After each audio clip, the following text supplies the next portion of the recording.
निश्चय प्रेम प्रतीति ते, विनय करे सन्मान। तेहि के कारज सकल शुभ, सिद्ध करे हनुमान। जय हनुमंत संत हितकारी, सुन ली जय प्रभु अर्ज हमारी। जन के काज विलंब न की जय, आतुर दौरी महासुख दी जय। जैसे कूद सिंधु के पारा, सुरसा बदन पैठ विस्तारा। आगे जाय लंकिनी रोका, मारे उलाद गई सुरलोका। जाय विभीषण को सुख दीना, सीता निरख परम पद लीना। बाग उजार सिंधु महाभोरा, अति आतुर जमका तर तोरा। अक्षय कुमार कुमार संहारा, धूम लपेट लंक को जारा। ला समान लंक जरि गई, जय जय जय धुन सुरपुर में भई। अब विलंब के कारण स्वामी, कृपा करौ और अंतर जामी। जय जय लक्ष्मण प्राण के दाता, आतुर होय दुख हरहु निपाता। जय गिरिधर जय जय सुख सागर, सुर समूह समरथ भटनागर। ओम हनु हनु हनुमंत हटीले, बैरी मारू वज्र के कीले। गदा वज्र ले बैरी मारो, महाराज प्रभु दासी उबारो। ओंकार हुंकार प्रभु धावो, वज्र गदा हनु विलंब न लावो। ओम ह्रीं ह्रीं हनुमंत कपीसा, ओम हुम हुम हुम हनु हरिहर शीसा। सत्य हो हरि सत्य पाय के, राम दूत धरु मारु जाय के। जय जय जय हनुमंत अगाधा, दुख पावत जन के अपराधा। पूजा जप तब नेम अचारा, नहीं जानत हूँ दास तुम्हारा। बन उपवन मग गिरि ग्रह माही, तुमरे बल हम डरपत नाही। पाए परो कर जोर मनावो, यही अवसर अब की गोहरावो। जय अंजनी कुमार बलवंता, शंकर सुवन वीर हनुमंता। वदन कराल राम सहाय सदा प्रतिपालक। भूत प्रेत पिशाच निशाचर, अग्नि बेताल काल मारी। मर इन्हें मार तो ही शपथ राम की, राघनाथ भर जाद नाम की। जनक सुता हरिदास कहावो, ताकी शपथ विलंब न लावो। जय जय जय धुनि होत आकाशा, सुमिरत होत दुसै दुख नाशा। चरण शरण करि जोर मनावो, यही अवसर अब की गोराओ। उठ उठ चल तो ही राम दुहाई पाए। गुड आफ्टरनून भाई, गुड आफ्टरनून जी। ओम चम चम चम चपल चलंता, ओम हनु हनु हनु हनु हनुमंता। ओम हम हाग देव कपि चंचल, ओम सम सम सहमी परा निखल दल। अपने जन को तुरत उबारो, सुमिरत होए आनंद हमारो। यह बजरंग बाण जहि मारे, ताहि कहो फिर कौन उबारे। आट करे बजरंग बाण की, हनुमत रक्षा करे प्राण की। यह बजरंग बाण जो जापै, ताते भूत प्रेत सब कापै। धूप दे अरु जपै हमेशा, ताके तन नहीं रहे कलेशा। जय हनुमान जय हनुमान जय हनुमान, जय जय हनुमान। जय हनुमान जय हनुमान जय हनुमान, जय जय हनुमान। जय हनुमान जय हनुमान जय हनुमान, जय जय हनुमान। जय हनुमान जय हनुमान जय हनुमान, जय जय हनुमान। जय हनुमान जय हनुमान जय हनुमान, जय जय हनुमान। जय हनुमान जय हनुमान जय हनुमान, जय जय Hanuman. Good afternoon Archi, good afternoon Vidhi, good afternoon Pritesh, good afternoon Krishna, good afternoon Mohammad Zafar, very good afternoon मेरे बच्चों। जय श्री राम, सत श्री अकाल, अस्सलाम वालेकुम, जय माता दी, राधे राधे, जय हनुमान, हर हर महादेव, जय महाकाल। क्या हाल चाल है मेरे बच्चों? बढ़िया एकदम मस्त मौज बहार। Very good afternoon Mukul, very good afternoon Vidhi, very good afternoon Sadiq, Pallavi, Rudra. Oh my God, क्या हाल चाल है? बढ़िया एकदम मस्त हो। बोल दो ना लायक हो, बढ़िया हो एकदम। यार थोड़ी सी हंस के दिखा दिया करो, थोड़ा सा। ओ माय गॉड, चलो बहुत बढ़िया जी। सर वो सब बाद में, पहले ये बताओ आप कैसे हो? हम तो सबसे अच्छे हैं भैया, हम तो सबसे अच्छे हैं। आप सब बताएं कैसे हैं जी। चलो बहुत बढ़िया जी, बहुत बढ़िया बहुत बढ़िया। आ जाओ फिर फटाफट से, बिना टाइम वेस्ट किए हुए। आज हमें क्या करना है? आज हमें 3 चैप्टर की रिवीजन हमें करनी है। 15 से लेके 20 नंबर तक की वेटेज आपके एग्जाम में इसकी बन सकती है। और 3 चैप्टर कौन कौन से हैं? एक तो टैक्स रेट वाला चैप्टर, जिसमें काफ़ी सारी अमेंडमेंट्स भी आई हैं, बट वो अमेंडमेंट्स ऑब्वियस सी बात है हमने तो क्लास में की हुई हैं, तो एक तो चैप्टर नंबर 1 टैक्स रेट वाला, चैप्टर नंबर 2 रेजिडेंशियल स्टेटस वाला और चैप्टर नंबर 3 हाउस प्रॉपर्टी वाला। तो ये 3 चैप्टर हमें रिवीजन करने हैं और 15 से 20 नंबर हमें दोबारा से पक्का करके जाने हैं कि जो हमने इतने लेक्चर लगाए उसको फटाफट से कोशिश करेंगे 2 घंटे, 2.25 घंटे, 2.5 घंटे, मुझे नहीं पता कितना टाइम लगेगा, बट जितना टाइम भी लगेगा इन सारे चैप्टर को आज हम रिवाइज करके जाएंगे। बस ये पर ध्यान दो जी। हाँ बिल्कुल बिल्कुल, आज तुम्हारी जल्दी छुट्टी हो जाएगी, आज जल्दी छुट्टी हो जाएगी, आज जल्दी छुट्टी हो जाएगी, बट पहले रिवीजन करवानी पड़ेगी, ऐसे छुट्टी नहीं होगी भाई साहब। चैट बॉक्स पूरा भरा होना चाहिए आज रिवीजन से, मेरे को फील होना चाहिए कि तुम्हें याद आ रहा है सारा कुछ, ठीक है जी। चलो भाई इधर देखो ध्यान से। अब मेरे पास 2 बच्चों, मतलब नोट्स तो काफी सारे बच्चों के आए थे, उसमें से फाइनली 2 बच्चों के नोट्स की हैंडराइटिंग वाकई गजब थी। हैंडराइटिंग, एक बार तो मेरे को बच्चे का नाम नहीं पता, मेरे को अपना नाम जरूर बताना क्लास के बाद, क्या नाम था। एक तो इनके लिए तालियां बजती हैं, बहुत बढ़िया हैंडराइटिंग यार वाकई, मतलब ये होते हैं नोट्स भाई साहब। बच्चा कहता आप अपनी हैंडराइटिंग देख लो, मेरी तो गंद मरी हुई है, तुम मेरी को छोड़ो, ये देखो यार इस बच्चे की। और सुनो ध्यान से, एक और बच्चे की दिखाता हूं, बहुत बढ़िया, बहुत बढ़िया दिखाता हूं आपको भाई साहब। उसकी भी हैंडराइटिंग बहुत बढ़िया, देखो इसकी हैंडराइटिंग देखो भाई साहब, देख रहे हो किस शिद्दत से लिखा हो बच्चे ने, ठीक है। तो दोनों का नाम मुझे पता नहीं है, मैं नाम पूछना भूल गया, बट इन दोनों बच्चों के लिए तालियां बजती हैं, वाकई नोट्स आपने बहुत बढ़िया बनाए हैं, ठीक है जी। चलो आ जाओ फटाफट से, अब आओ जी, अब इधर देखो ध्यान से, अब एक बार फटाफट से मैं रिवीजन करवाने जा रहा हूँ जी। अब एक बार अपने नोट्स अपने खोल के बैठ जाओ जी, ठीक है जी। नोट्स नहीं मिलेंगे भाई, सुनो बस वही बात है, नोट्स दिखा दिए, दे दो ना, दे दो नोट्स दे दो, अपने नोट्स बनाओ ना, ये सारे मेरे ही बनवाए हो क्लास में नोट्स है ना, हैंडराइटिंग थोड़ी सुधारो ना, पेपर में ये तो तुम्हारे साथ जाएंगे नहीं है। नोट्स दे दो ना, अपने आप नोट्स बनाओ सारे नालायक। चलो जी इधर सुनो ध्यान से, मैं कहना क्या चाह रहा हूं, अब एक बार फटाफट से रिवीजन करते हैं। 3 चैप्टर हमें सुपर फास्ट तरीके से रिवाइज करने हैं। सारे के सारे बच्चे क्लास वाले नोट्स सामने खोल के बैठ जाओ, बस नोट्स सेम ही है बिल्कुल जी, आपने वहां से रिवीजन करते जानी है, फटाफट से हम आगे बढ़ते रहेंगे और डाउट्स बीच में मत पूछना। जब मैं एक बार चैप्टर नंबर 1 पूरा कंप्लीट कर लूंगा उसके बाद तुमसे पूछ लूंगा कोई डाउट है या नहीं, वैसे डाउट होना नहीं चाहिए, ऑलरेडी हम बहुत डिटेल में इसको पढ़ चुके हैं, आज हमें रिवीजन करनी है, होपफुली आपके डाउट्स नहीं होंगे, ठीक है जी। और अगर होंगे तो वो बीच में ही सोल्व हो जाएंगे, बस ये पर ध्यान दो, ठीक है। होमवर्क वाले क्वेश्चन बाद में डिस्कस करेंगे अब, ठीक है ना, होमवर्क वाले क्वेश्चन बाद में डिस्कस कर लेंगे, पहले अब रिवीजन कर लेना बीच में, नहीं तो फिर डिस्टर्बेंस आ जाएगी। चलो आ जाओ एक बार फटाफट से आओ जी। अब सबसे पहले याद करो चैप्टर नंबर 1 से पहले ना टैक्सेशन की कुछ बेसिक बातें आपको मैंने बताई थी जब हमारा बैच स्टार्ट हुआ था। तो सबसे पहले याद करो टैक्स का मतलब मैंने बताया था, टैक्स का मतलब क्या होता है। हाँ जी, टैक्स का मीनिंग क्या निकल के आ रहा है, टैक्स का मीनिंग निकल कर आ रहा है कि टैक्स जो है वो एक मैंडेटरी पेमेंट है, कंपलसरी पेमेंट जो हम गवर्नमेंट को पे करेंगे किसी एक्ट के बेस पर या किसी लॉ के बेस पर, उसको हम किस में कवर कर लेंगे, टैक्स में कवर करेंगे। पहला पॉइंट ये निकल के आ रहा है। तो पहला पॉइंट क्या लिखा है, टैक्स इज ए मैंडेटरी फी और फाइनेंशियल चार्ज जो कलेक्ट करती है गवर्नमेंट और हम पे करते हैं अंडर एन एक्ट, इसको हम टैक्स में कवर करेंगे, बस ये पर ध्यान दो। फॉर एग्जाम्पल इनकम टैक्स हो गया, आज अगर मान लो जीएसटी पे करते हो और जीएसटी के लिए टोटल मिला के 35 एक्ट पास हुए हैं। अब जीएसटी में 35 एक्ट कैसे हैं, एक हमारा सीजीएसटी है, एक हमारा आईजीएसटी है, उसके बाद एक हमारा यूटीजीएसटी है, 31 हमारे एसजीएसटी है और एक हमारा जीएसटी कंपनसेशन एक्ट, टोटल मिला के 35 एक्ट पास हुए हैं, तब जाके हमारे इंडिया में जीएसटी बना है, बस ये पर ध्यान दो। उसके बाद टैक्स का ओरिजिन कहां से हुआ था, ओरिजिन हुआ था एक वर्ड था टैक्सो, वहां से ओरिजिन हुआ था टैक्स का, बस ये पर ध्यान देना। उसके बाद फिर मैंने कहा था टैक्स आपके 2 तरह के होते हैं, कौन कौन से, फटाफट से बोलते रहो, आपको भी रिवीजन करनी है, जितना बोलोगे उतना याद होगा जी।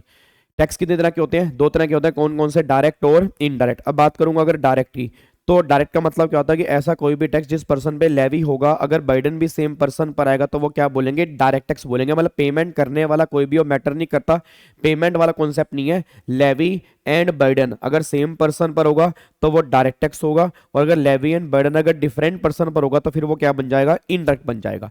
अब डायरेक्ट टैक्स के एग्जांपल कौन कौन से हैं, इनकम टैक्स हो गया, कॉर्पोरेट टैक्स हो गया, गिफ्ट टैक्स हो गया, ये सारे के सारे आपके डीटी में कवर होते हैं। आईडीडी में कौन कौन से आएंगे, जीएसटी हो गया, कस्टम हो गया, एक्साइज ड्यूटी हो गया, पहले वैट था, सीएसटी था, ये सारे के सारे आईडीडी का पार्ट है, बस ये पर ध्यान दो। उसके बाद फिर अगला पॉइंट क्या निकल के आ रहा है कि डायरेक्ट और इनडायरेक्ट में क्या डिफरेंस निकल के आता है। तो पहला डिफरेंस तो वही है इन दोनों की डेफिनेशन में। दूसरा डिफरेंस क्या निकल के आ रहा है कि इसकी नेचर क्या होती है, डीटी जो है उसकी नेचर कैसे होती है, प्रोग्रेसिव। अच्छा, प्रोग्रेसिव का मतलब क्या होता है कि जैसे जैसे, बोलते रहो फटाफट से, जैसे जैसे इनकम बढ़ेगी वैसे वैसे टैक्स बढ़ेगा। और आईडीटी का मतलब क्या होता है कि भैया सेम रहेगा, फिक्स नेचर रहेगी, जितना मर्जी गुड्स कंज्यूम कर लो उस आईडीटी वाले केस में सेम रहेगा। दूसरा फिर मैंने कहा था कि जो डायरेक्ट टैक्स है वो अमीरों और गरीबों के अंदर भेद करता है, अमीरों पर ज्यादा लगेगा, गरीबों पर कम लगेगा। और जो आपका इनडायरेक्ट टैक्स है वो अमीरों और गरीबों के अंदर भेद नहीं करता, अमीर हो या गरीब हो सबको बराबर वे में टैक्स पे करना पड़ेगा। ये पॉइंट आपको यहाँ पे निकल के आ रही है। देन डिपार्टमेंट कौन सा निकल के आ रहा है, इसमें डिपार्टमेंट कौन सा है, सीबीडीटी। इसमें डिपार्टमेंट कौन सा निकल के आ रहा है, सीबीआईसी। सीबीआईसी की फुल फॉर्म क्या निकल रहा है, पहले बताओ सीबीडीटी की फुल फॉर्म क्या आ रही है, central board of direct tax, और इसकी फुल फॉर्म क्या निकल के आ रही है, central board of indirect tax and custom. अगला, इसकी पेमेंट कहां करते हैं, सेंट्रल गवर्नमेंट, और ये सेंट्रल गवर्नमेंट और स्टेट गवर्नमेंट दोनों में से पेमेंट जाती है। सीजीएसटी हो गया सेंट्रल गवर्नमेंट के पास जाएगा, एसजीएसटी हो गया स्टेट गवर्नमेंट के पास जाएगा, मतलब यहां पर रेवेन्यू दोनों गवर्नमेंट के पास जाएगा, यहां रेवेन्यू होगा सिर्फ सेंट्रल गवर्नमेंट के पास जाएगा, बस ये पर ध्यान दो। अगला पॉइंट फिर क्या निकल के आ रहा है, कॉन्सेप्ट ऑफ प्रीवियस ईयर और असेसमेंट ईयर। अब तुम्हें स्टार्टिंग में कॉन्सेप्ट नहीं पता था, बट मेरे को लग रहा है कि आज ये कॉन्सेप्ट पता लग गया होगा। याद करो इस कॉन्सेप्ट का मतलब क्या है, इनकम टैक्स में 2 साल होंगे, previous year, assessment year. Previous year की इनकम जो होगी वो टैक्सेबल कहां पर होगी, असेसमेंट ईयर में। बट ऐसा कोई भी कॉन्सेप्ट जो होता है वो आपका इनडायरेक्ट टैक्स में नहीं होता, वहां पर ओनली फाइनेंशियल ईयर की बात होती है, वहां पे 2 सालों की बात नहीं होती, बस ये पर ध्यान दो। अगला पॉइंट फिर यहाँ पे, अब टॉपिक्स कौन कौन से इनकम टैक्स में कवर करने हैं तो इसकी हमें रिवीजन नहीं करनी, इसको एक बार छोड़ दो। फिर अगले पॉइंट पर आओ जी। अब यहाँ पे कुछ आर्टिकल हमने डिस्कस किए थे जो हमारे कॉन्स्टिट्यूशन से रिलेटेड है। सबसे पहला आर्टिकल हमने कौन सा किया, आर्टिकल नंबर 246। याद करो आर्टिकल नंबर 246 क्या था, subject matter of laws made by parliament और स्टेट असेंबली। मतलब कौन कौन से मैटर पे लॉ बनाने की रिस्पॉन्सिबिलिटी किसकी होगी। याद करो एक 7th शेड्यूल है, 7th शेड्यूल में 3 लिस्ट होती है, कौन कौन सी होती है, यूनियन लिस्ट हो गया, स्टेट लिस्ट हो गया, कॉन्करेंट लिस्ट हो गया। लिस्ट नंबर 1 के मैटर पे लॉ बनाने वाली कौन होती है, पार्लियामेंट। ओए ओ सेंट्रल गवर्नमेंट मत बोल देना, ये बात मैंने तुम्हें बहुत बढ़िया तरीके से बताई थी कि सेंट्रल गवर्नमेंट कभी भी लॉ नहीं बनाती है। लिस्ट 1 के मैटर पे लॉ बनाने वाली कौन है, पार्लियामेंट है। लिस्ट 2 के मैटर पे लॉ बनाने वाली कौन है, स्टेट असेंबली है। लिस्ट 3 के मैटर पे पार्लियामेंट एंड स्टेट असेंबली दोनों होते हैं, और जहां कन्फ्लिक्ट होगा वहां पार्लियामेंट प्रिवेल कर जाएगी, और अगर प्रेसिडेंट ने स्टेट को असेंट पास कर दी है तो फिर स्टेट प्रिवेल करेगी। ये सारी की सारी बातें हमने यहाँ पे डिस्कस की थी। अगला पॉइंट फिर क्या निकल के आ रहा है कि लॉ मेकिंग अथॉरिटी कौन सी होती है, तो गवर्नमेंट ने कहा वो डिपेंड करता है कि तुम्हारे लॉ कौन से हैं। अब अगर लॉ सेंट्रल लेवल के होंगे या स्टेट लेवल के होंगे, अगर सेंट्रल लेवल के तो बनाने की पावर किसके पास है, पार्लियामेंट के पास, और अगर स्टेट लेवल के तो बनाने की पावर किसके पास है, स्टेट असेंबली के पास। अब मुद्दा क्या निकल कर आ गया, पावर पार्लियामेंट के पास तो है, बड़े पावर इंडिया में कहां तक होती है, तो उसने बोला होल ओवर इंडिया और पार्ट ऑफ इंडिया लॉ लगाने की पावर होती है पार्लियामेंट को। ऐसे ही स्टेट के पास पावर कहां तक होती है, ऑल ऑफ स्टेट और पार्ट ऑफ स्टेट। ये बात कहां लिखी हुई थी, आर्टिकल नंबर 245 में ये बात हमारी यहां पे लिखी हुई थी। अगला फिर पॉइंट हमने कंप्लीट किया आर्टिकल नंबर 265। याद करो आर्टिकल नंबर 265 में क्या था, no tax shall be levied और collected without authority of law. मतलब जब तक कोई एक्ट नहीं बनेगा, बिना एक्ट के ना तो कोई टैक्स लेवी होगा ना ही कोई कलेक्ट होगा। ये सारी की सारी बातें आर्टिकल नंबर 265 में लिखी हैं, बस ये पर ध्यान दो। अब फिर अगला पॉइंट क्या निकल के आ रहा है, अगला पॉइंट निकल के आ रहा है एंट्री नंबर। हाँ जी फटाफट से बोल दो, सारे के सारे बच्चों बोलो एंट्री नंबर कौन कौन सी निकल के आती है। लिस्ट नंबर 1 में एंट्री नंबर 82। 82 के आगे क्या लिखा हुआ है, taxes on income other than agriculture income. अब एग्रीकल्चर इनकम कहां पे है, लिस्ट नंबर 2 एंट्री नंबर 46। और फिर 83 किसकी है, कस्टम की। 84 किसकी है, एक्साइज ड्यूटी। 85 किसकी है, कॉर्पोरेट टैक्स की। ये एंट्री आपके सामने निकल के आ रही है। और मैं कहता जीएसटी, हेलो याद आ रहा है, ओ भिंडी, ओए ओ इधर जीएसटी। जीएसटी किसी भी लिस्ट में कवर नहीं है, किसी भी एंट्री में कवर नहीं है। आर्टिकल नंबर 246 कैपिटल ए से हमारा जीएसटी आया है, तो जीएसटी को बनाने वाली पार्लियामेंट भी है एंड स्टेट असेंबली भी है, तो जीएसटी को बनाने वाली दोनों है। बट ये ध्यान देना कि वो किसी भी लिस्ट में कवर नहीं है, किसी भी एंट्री में कवर नहीं है। आर्टिकल नंबर 246 कैपिटल ए से वहां से कहानी लिखी गई जीएसटी की, बस ये पर ध्यान दो। बहुत बढ़िया, वेरी गुड। तो देखो यहाँ पर वही लिखा हुआ है मैंने। उसके बाद देखो यहाँ पे 3 तरह की अथॉरिटी होंगी, एक तो आपकी वही लेजिस्लेटिव अथॉरिटी होगी, दूसरा एग्जीक्यूटिव हो गया, तीसरा क्या होगा, जुडिशरी। अब एग्जीक्यूटिव में सेंट्रल गवर्नमेंट स्टेट गवर्नमेंट आएगी, और जुडिशरी में कौन कौन आएगा, हाई कोर्ट हो गया, सुप्रीम कोर्ट हो गया, डिस्ट्रिक्ट कोर्ट हो गया, सारे के सारे आपके जुडिशरी डिपार्टमेंट के अंदर आएंगे। अब पार्लियामेंट में फर्क, पार्लियामेंट और सेंट्रल गवर्नमेंट के अंदर फर्क होता है। क्या फर्क होता है, वो सारी बातें हमने बेसिक में डिस्कस की थी, वो एग्जाम में किसी काम की नहीं है, ठीक है ना। तो पार्लियामेंट में कौन आएगा, स्टेट असेंबली में कौन आएगा, सेंट्रल गवर्नमेंट के अंदर कौन आता है, स्टेट गवर्नमेंट के अंदर कौन आता है, ये बेसिक बातें हमने डिस्कस की थी, बट एग्जाम में तुमसे कभी नहीं पूछेंगे, इनमें डिफरेंस बता दो। ठीक है ना, ये बेसिक डिफरेंस है कि इसलिए मैंने बताया था कि लॉ बनाने वाली जो होती है वो पार्लियामेंट होती है, सेंट्रल गवर्नमेंट कभी भी लॉ नहीं बनाती, बस ये पर ध्यान दो जी। क्या मेरी बात समझ में आ रही है? चलो अब अगले पॉइंट पर आओ जी। अगला पॉइंट फिर यहाँ पे निकल कर रहा है, अभी एक्ट कैसे बनता है, याद करो बिल दो तरह के होते हैं, कौन कौन से, मनी बिल और ऑर्डिनरी बिल। हमारा मैटर किसका है? टैक्स का, तो सारे मैटर मनी बिल के होंगे। पहले कहाँ जाएगा? लोकसभा, फिर कहाँ आएगा? राज्यसभा, फिर प्रेसिडेंट के साइन होंगे, फिर क्या बन जाएगा? एक्ट बन जाएगा। ये होता है मनी बिल वाला। ऑर्डिनरी बिल दोनों में से पहले किसी भी हाउस में जा सकता है, ये मैटर हमारे टैक्स का नहीं है, इसलिए इसको हमने इग्नोर करके चलना है। फिर अगला पॉइंट इंडिया की डेफिनेशन का निकल के आ रही है। अब इंडिया में एक तो बेसलाइन कवर होगा, मुकुंद ओ मेरे बच्चे मुकुंद, इंडिया में क्या कवर होगा? बेसलाइन कवर होगा। बेसलाइन से 12 नॉटिकल माइल्स तक वाला पानी ये भी कवर होगा, फिर 200 वाला पानी ये भी कवर होगा, उसके बाद फिर हमारा इंडिया से बाहर होगा। अब ये 12 वाले पानी को हम क्या बोलते हैं? TWI। 200 वाले क्या नाम दे रहे हैं? EEZ। TWI की फुल फॉर्म क्या आती है? टेरिटोरियल वाटर ऑफ इंडिया, और इसकी फुल फॉर्म क्या होती है? Exclusive economic zone. अब ये 12 वाला पानी इंडिया है फॉर ऑल पर्पस, और 200 वाला पानी इंडिया है only for the oil purpose और नेचुरल गैस पर्पस। ये सारी बातें हमने इंडिया की डेफिनेशन के अंदर कंप्लीट की थी। ठीक है जी। देखो यहाँ पे TWI का मतलब क्या है, EZ का मतलब क्या है, हाइसिस का मतलब क्या है, ये सारी बातें हमने यहाँ पे देखी थी। उसके बाद फिर यहाँ पर कुछ बेसिक पॉइंट हमने और डिस्कस किए थे कि भाई टैक्स प्लानिंग, अवॉइडेंस और इवेजन में क्या फर्क होता है। फटाफट से बोला, प्लानिंग क्या? प्लानिंग लीगल भी है और एथिकल भी है। ये गवर्नमेंट ने हमें खुद बताई है कि एग्जम्पशन और डिडक्शन यूज करके टैक्स कम कर लो, उसको प्लानिंग बोलते हैं। अवॉइडेंस का मतलब क्या होता है? लीगल तो होती है बट ये अनएथिकल होती है, एथिकल नहीं होती। रीजन, क्योंकि जो लॉ में लूपहोल्स हैं, लॉ में कमियां हैं, उस कमी को यूज करके अगर टैक्स कम करूंगा तो वो सारी की सारी बातें अवॉइडेंस में कवर होंगी। इवेजन का मतलब क्या होता है? इलीगल भी है और अनएथिकल भी है। मतलब यहां तो हमने लॉ को ब्रेक कर दिया। अब अगर लॉ को ब्रेक कर दिया, चोरी की, उस केस में गवर्नमेंट कह रही है वो इवेजन वाली कैटेगरी में कवर होगा। ये 3 बेसिक पॉइंट हमने यहां पे समझे थे।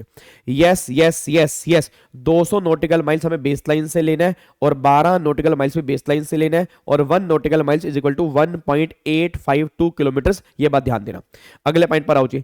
फिर यहाँ पे अबाउट इनकम टैक्स एक्ट, कुछ बेसिक बातें हमने डिस्कस की। अब पूरे के पूरे इनकम टैक्स एक्ट, हेलो भाई साहब, पूरा का पूरा इनकम टैक्स एक्ट जो लग रहा है वो किस बेस पे लग रहा है? वो इनकम टैक्स एक्ट 1961 के बेस पे लग रहा है। अब ये कहां पर एप्लीकेबल है? Whole over India including JNK। Applicable कब सुबह था? 1 अप्रैल 1962। टोटल सेक्शन कितने हैं? 298 सेक्शन है, और टोटल मिला के 14 शेड्यूल निकल के आते हैं। और जितने भी सेक्शंस हैं, सब सेक्शन है, क्लोज है, ये सारे के सारे किसके अंदर होते हैं? ये इनकम टैक्स एक्ट में है। बस ये पर ध्यान दो। क्या मेरी बात समझ में आ रही है? पक्का पक्का। चलो अगला पॉइंट फिर यहाँ पे क्या निकल के आ रहा है? नेक्स्ट पॉइंट आ रहा है इनकम टैक्स रूल्स। अब रूल्स का मतलब क्या होता है? जो आपका एक्ट है उस एक्ट को सपोर्टिंग, उस एक्ट को सपोर्ट कैसे करना है, मतलब व्हाट टू डू और व्हाट नॉट टू डू, ये सारी बातें एक्ट में लिखी होंगी। हाउ टू डू, ये सारी की सारी बातें कहां पे लिखी होंगी? रूल्स में लिखी होंगी। देखो यहां पर administration of direct tax is look after bye CBDT। अब CBDT को पावर दी गई है कि आप रूल्स बना सकते हो, और इनकम टैक्स एक्ट का एक सेक्शन है 295, वो ये पावर देता है कि आप रूल्स फ्रेम कर सकते हो। और रूल्स का मतलब होता है कि जो बातें एक्ट में लिखी हैं उनको फॉलो कैसे करना है, वो सारी की सारी बातें रूल्स में निकल के आती हैं। बस ये पर ध्यान दो। ठीक है जी। अगले पॉइंट पर आओ जी। सर आप टैक्स अवॉइडेंस एंड इवेजन करना कब सिखाओगे? आ जाओ, पहले ये रिवीजन करते हैं फिर सीखेंगे। इधर देखो ध्यान से नालायक। उसके बाद चेक करो फिर अगला पॉइंट क्या निकल के आ रहा है। अब एक्ट और रूल्स में क्या फर्क होते हैं? नहीं, अब देखो एक्ट का मतलब क्या होता है? व्हाट टू डू और व्हाट नॉट टू डू, और रूल्स का मतलब क्या होता है? How to do. ये सारी की सारी बातें आती है। उसके बाद एक्ट में क्या होते हैं जी? एक्ट में होते हैं प्रोविजंस, और इसमें क्या होते हैं? हाँ जी, एक्ट में क्या होते हैं? प्रोविजंस होते हैं, और इसमें क्या होते हैं? प्रोसीजर होते हैं। रूल्स में क्या होते हैं? प्रोसीजर।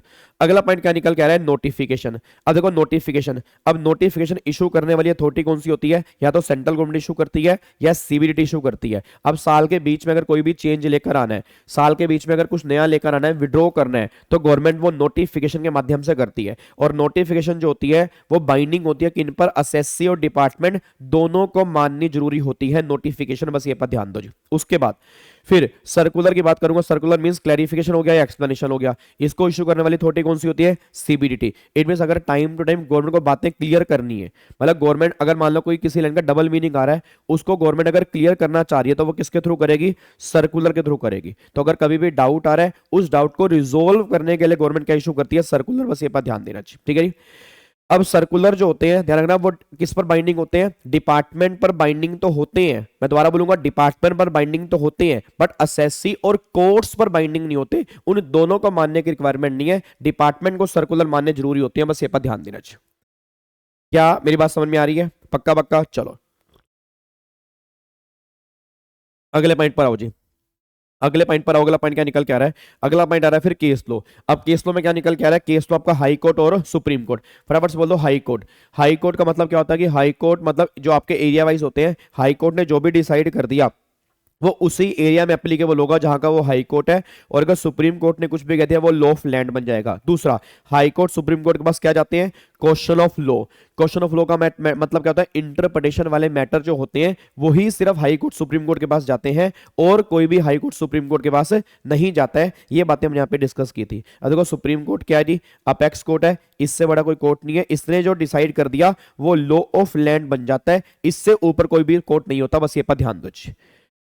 क्या मेरी बात समझ में आ रही है जी? पक्का पक्का। चलो अब अगले पॉइंट पर आओ। अगला पॉइंट फिर यहां से हमने फाइनली इनकम टैक्स एक्ट अपना स्टार्ट कर दिया। अब इनकम टैक्स एक्ट का सबसे पहला सेक्शन नंबर 1 क्या था री? अच्छा, आपको मैंने थोड़ा बहुत एक्ट पढ़ना सिखाया था। क्या आपको एक्ट पढ़ना आता है? आता भी है। ओए ओए, एक्ट पढ़ना आता नहीं आता? आता है तो बताओ फिर वर्ड से। इसको हम क्या बोलते हैं? सेक्शन नंबर बोलते हैं। इसको हम क्या बोलते हैं? मार्जिनल नोट बोलते हैं। इसको हम क्या बोलते हैं? सब सेक्शन बोलते हैं। फिर मैंने कहा था सब सेक्शन क्लोज में क्या फर्क होता है? अगर एक ऊपर बेस लाइन आ रही है, बेस लाइन के बाद नीचे कुछ दिया हुआ है वो क्लोज होते हैं। विदाउट बेस लाइन अगर कुछ दिया होगा वो नॉर्मली क्या होते हैं? सब सेक्शन होते हैं। सेक्शन नंबर 1 आपके सामने ये रहा। अब सेक्शन नंबर 1 के बेस पे, हाँ जी, सेक्शन नंबर 1 के बेस पे इसको हम क्या बोलेंगे? इस एक्ट का नाम क्या है? Income tax act 1961। एप्लीकेबल कहां पर होगा? Whole over India including JNK। और इफेक्टिव कब से आया? 1 अप्रैल 1962 से ये एक्ट हमारा इफेक्ट में आ गया था। बस ये बात ध्यान देना। आ जाओ अगले पॉइंट पर आओ, अब आएगा मजा। तो अब यहां पे क्या था? सबसे पहले हमने चैप्टर नंबर 1 एंड 2 को एक साथ स्टार्ट किया, that is basic of income tax and residence and scope of total income. ये दोनों चैप्टर हमने एक साथ स्टार्ट किए थे। सर अभी तक हमने चैप्टर नंबर 1 स्टार्ट नहीं किया था? नहीं, वो सारा का सारा बिल्कुल बेसिक बेसिक बातें थी, वो चैप्टर नंबर 1 या 2 नहीं था। अब से हमारा चैप्टर नंबर 1 एंड 2 स्टार्ट हो रहा है। अब यहां पे एक बात चेक करो। सबसे पहला, हाँ जी सर क्या ये वीडियो प्राइवेट कर दूं? कर दूंगा। अब तुम 10 बार पूछोगे तो कर दूंगा। अबे देख लो ना तुम, मतलब मेरे को समझ नहीं आ रहा क्या प्रॉब्लम है। बच्चा कह रहा है सर अब प्रॉब्लम ये है कि रिवीजन क्लास हम बाद में देख लेंगे, अभी थोड़ा आराम फरमा लेंगे, थोड़ा नींद ही पूरी कर लेते हैं, बाद में भाई साहब कुछ नहीं होता।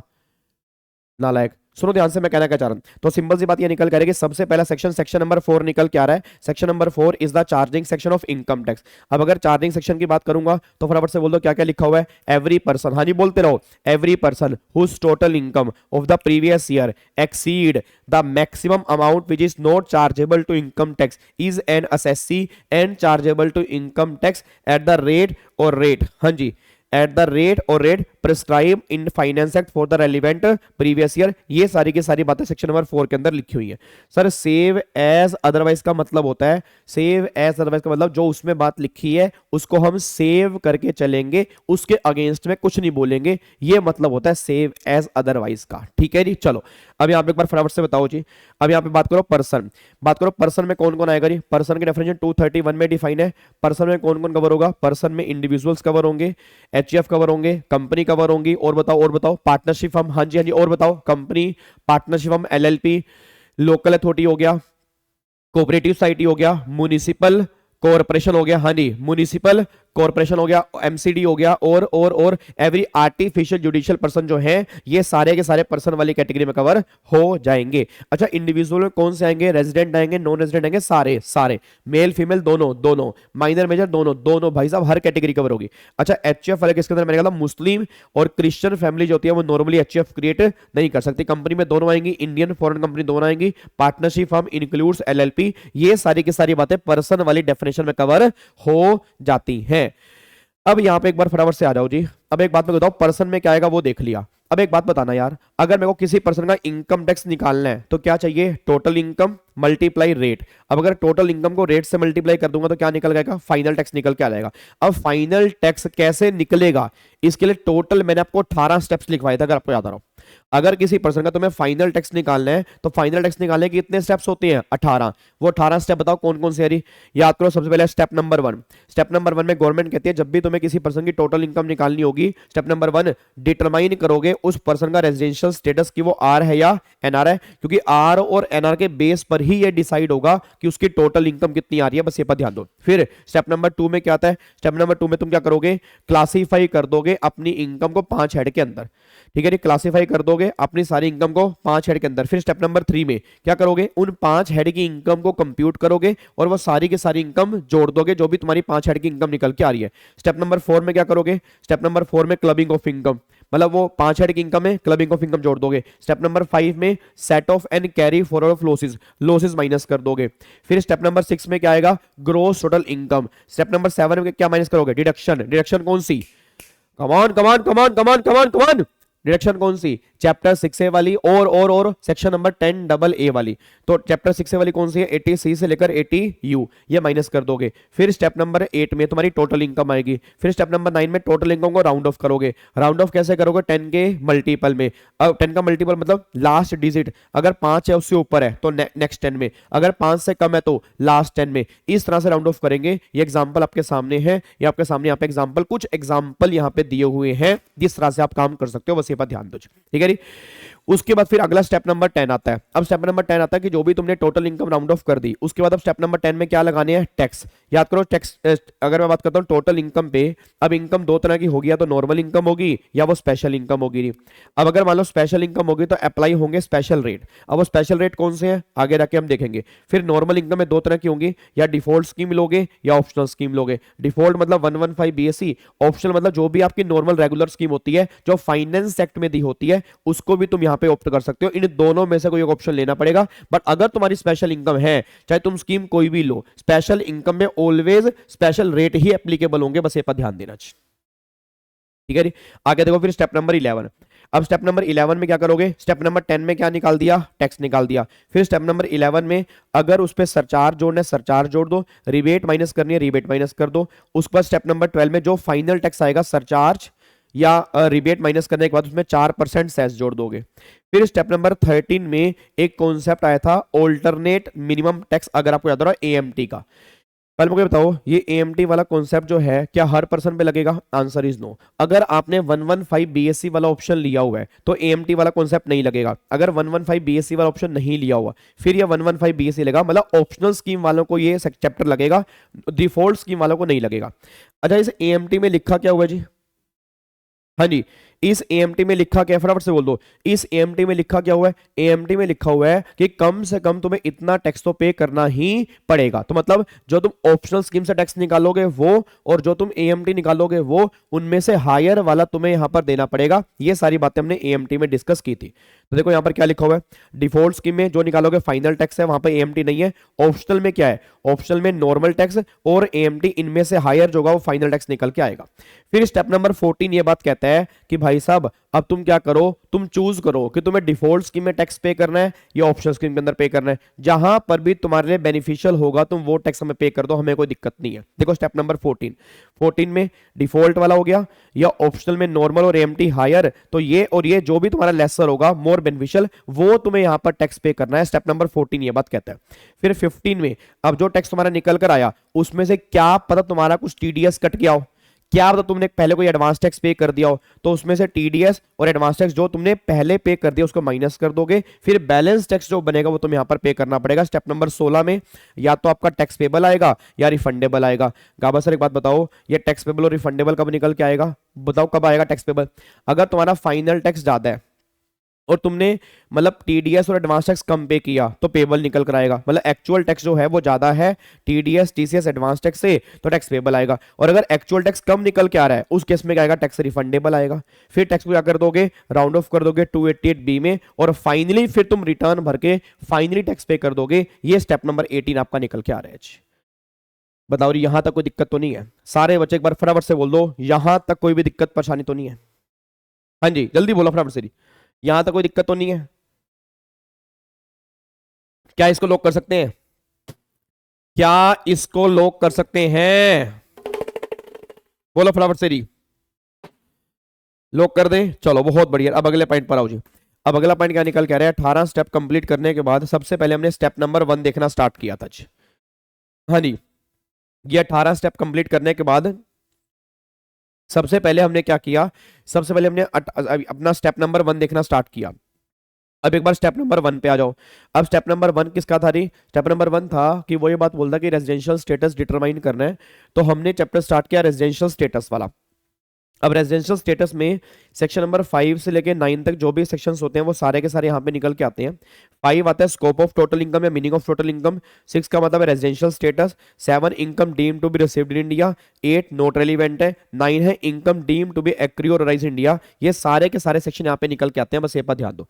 टीडीएस का मतलब हमने पहले डिस्कस किया था, टीडीएस का मतलब होता है टैक्स डिडक्शन एट सोर्स। अभी चैप्टर हमने टीडीएस वाला किया नहीं है, बट टीडीएस आपका सैलरी पर टीडीएस कटता है, तो वो उस टीडीएस की बात कर रहे हैं, बस ये पर ध्यान दो। उसके बाद अगले पॉइंट पर आओ, अगला पॉइंट क्या निकल के आ रहा है। अब अगले पॉइंट पर आओ जी। यहाँ पे अब एक बात मेरे को बताओ, अगर किसी पर्सन का तुम्हें रेजिडेंशियल स्टेटस निकालना है तो कुछ बेसिक रूल्स तुम्हें डिस्कस करने पड़ेंगे। रूल नंबर 1 क्या निकल के आ रहा है कि जब भी तुम्हें स्टेटस निकालना है तो स्टेटस जो डिटरमाइन करते हैं क्या वो हर पर्सन का सेम निकालेंगे, सेपरेट निकालेंगे? सेपरेट निकालते हैं। उसके बाद रूल नंबर 2, अब जो हम स्टेटस निकालेंगे वो किस साल का निकालेंगे? प्रीवियस ईयर, क्योंकि इनकम किस साल की निकालनी है? प्रीवियस ईयर की निकालनी है। उसके बाद क्या एक पर्सन एक साल में मोर देन 1 कंट्री के अंदर रेजिडेंट बन सकता है? बिल्कुल बन सकता है। और क्या एक पर्सन अगर इंडियन सिटीजन है, क्या एक पर्सन अगर इंडियन सिटीजन है, क्या एक पर्सन अगर इंडियन सिटीजन है, क्या वो इंडिया का रेजिडेंट भी होगा? जरूरी है? Answer is no. मतलब इंडिया का रेजिडेंट होना, इंडियन सिटीजन होना, ये दोनों कॉन्सेप्ट आपके सेपरेट कॉन्सेप्ट निकल के, दोनों कॉन्सेप्ट सेम कॉन्सेप्ट नहीं है। ये सारी बातें हमने यहां पे डिस्कस की थी। टीसीएस की फुल फॉर्म होती है टैक्स कलेक्शन एट सोर्स। अब यहां पे एक बार आ जाओ जी। अब ये ना काफी लंबा चौड़ा देखो हमने यहाँ पे सारी बातें की हैं। अब यहाँ पे एक बार फटाफट से मेरे को बोल दो बेसिक बातें, जल्दी बताओ। अब अगर आपको रेजिडेंशियल स्टेटस निकालना है तो रेजिडेंशियल स्टेटस निकालने के लिए कितनी कंडीशंस आ रही है? 2 बेसिक कंडीशन आ रही है। अगर उन दोनों में से एक कंडीशन भी सेटिस्फाइड करोगे तो क्या बन जाओगे? इंडिया में रेजिडेंट बन जाओगे। पहली बेसिक कंडीशन क्या निकल के आ रही है कि प्रीवियस ईयर में 182 डेज या उससे ऊपर अगर आप इंडिया में रहे, आप इंडिया में रेजिडेंट वाली कैटेगरी में कवर हो जाओगे। सेकंड कंडीशन निकल के आ रही है कि अगर प्रीवियस ईयर में 60 डेज और मोर रहे, अगर प्रीवियस ईयर में 60 डेज और मोर रहे एंड पिछले 4 साल में 365 दिन या उससे ऊपर रहे तो तुम इंडिया के रेजिडेंट वाली कैटेगरी में कवर हो जाओगे। अगर इन दोनों में से एक बेसिक कंडीशन भी सेटिस्फाइड करते हो तो तुम रेजिडेंट वाली कैटेगरी में कवर हो जाओगे। अगर ये दोनों की दोनों मैं कंडीशन सेटिस्फाइड नहीं कर रहा तब जाके मैं एनआर वाली कैटेगरी में कवर हो जाऊंगा। बस ये बात ध्यान दो जी। अब यहां पे एक बार चेक कर देखो, अगर कोई इंडिविजुअल रेजिडेंट बनना चाह रहा है, कोई भी एक कंडीशन सेटिस्फाइड करनी है। पहली कंडीशन या तो 182 डेज और मोर टोटल पीरियड रहा हो या 60 डेज और मोर हो एंड पिछले 4 साल में 365 दिनों से ऊपर हो। अगर इनमें से कोई भी एक कंडीशन सेटिस्फाइड करेगा वो रेजिडेंट वाली कैटेगरी में कवर हो जाएगा। बस ये पर ध्यान दो। फिर अगला पॉइंट यहाँ पे चेक करो जी। अब देखो यहाँ पे कंडीशन 1 सेटिस्फाइड, 2 नॉट सेटिस्फाइड, क्या बन गया? रेजिडेंट। अब 2 नॉट सेटिस्फाइड, फर्स्ट सेटिस्फाइड, क्या बन गया? रेजिडेंट। मतलब sorry, first not satisfied, second satisfied, resident बन गया। दोनों सेटिस्फाइड, रेजिडेंट। और अगर दोनों नहीं है तब जाके मैं नॉन रेजिडेंट वाली कैटेगरी में कवर होऊंगा। बस ये पर ध्यान दो। अब इसका क्रक्स यहाँ पे क्या निकल के आ रहा है? क्रक्स ये निकल के आ रहा था कि अगर कोई इंडिविजुअल इंडिया में रहा हो, बोलो बोलो बोलो बोलो बोलो, इंडिया में रहा हो, कहीं पर भी रहा हो, कैसे भी रहा हो, किसी भी पर्पस के लिए रहा हो, अगर मैं कंडीशन सेटिस्फाइड करूंगा मैं इंडिया के रेजिडेंट वाली कैटेगरी में कवर हो जाऊंगा। बस ये पर ध्यान देना चाहिए। क्या बात समझ में आ रही है? चलो अगले पॉइंट पर आओ। अगला पॉइंट क्या निकल के आ रहा है कि अगर दोनों की दोनों बेसिक कंडीशन सेटिस्फाइड नहीं की होंगी तब जाके तुम नॉन रेजिडेंट वाली कैटेगरी में कवर हो जाओगे। बस ये पर ध्यान देना। अब एक बात मेरे को बताओ, जो ये तुम्हारी नॉर्मल बेसिक कंडीशन निकल के आ रही है उन दो में से ना एक कंडीशन चेक करनी है तो तुम इंडिया के रेजिडेंट बन जाओगे। एक बात बताना, ओए ओए ओए इधर आओ इधर आओ। क्या कुछ ऐसे केस भी हैं जहां पर हम कुछ स्पेशल चेक करते हैं?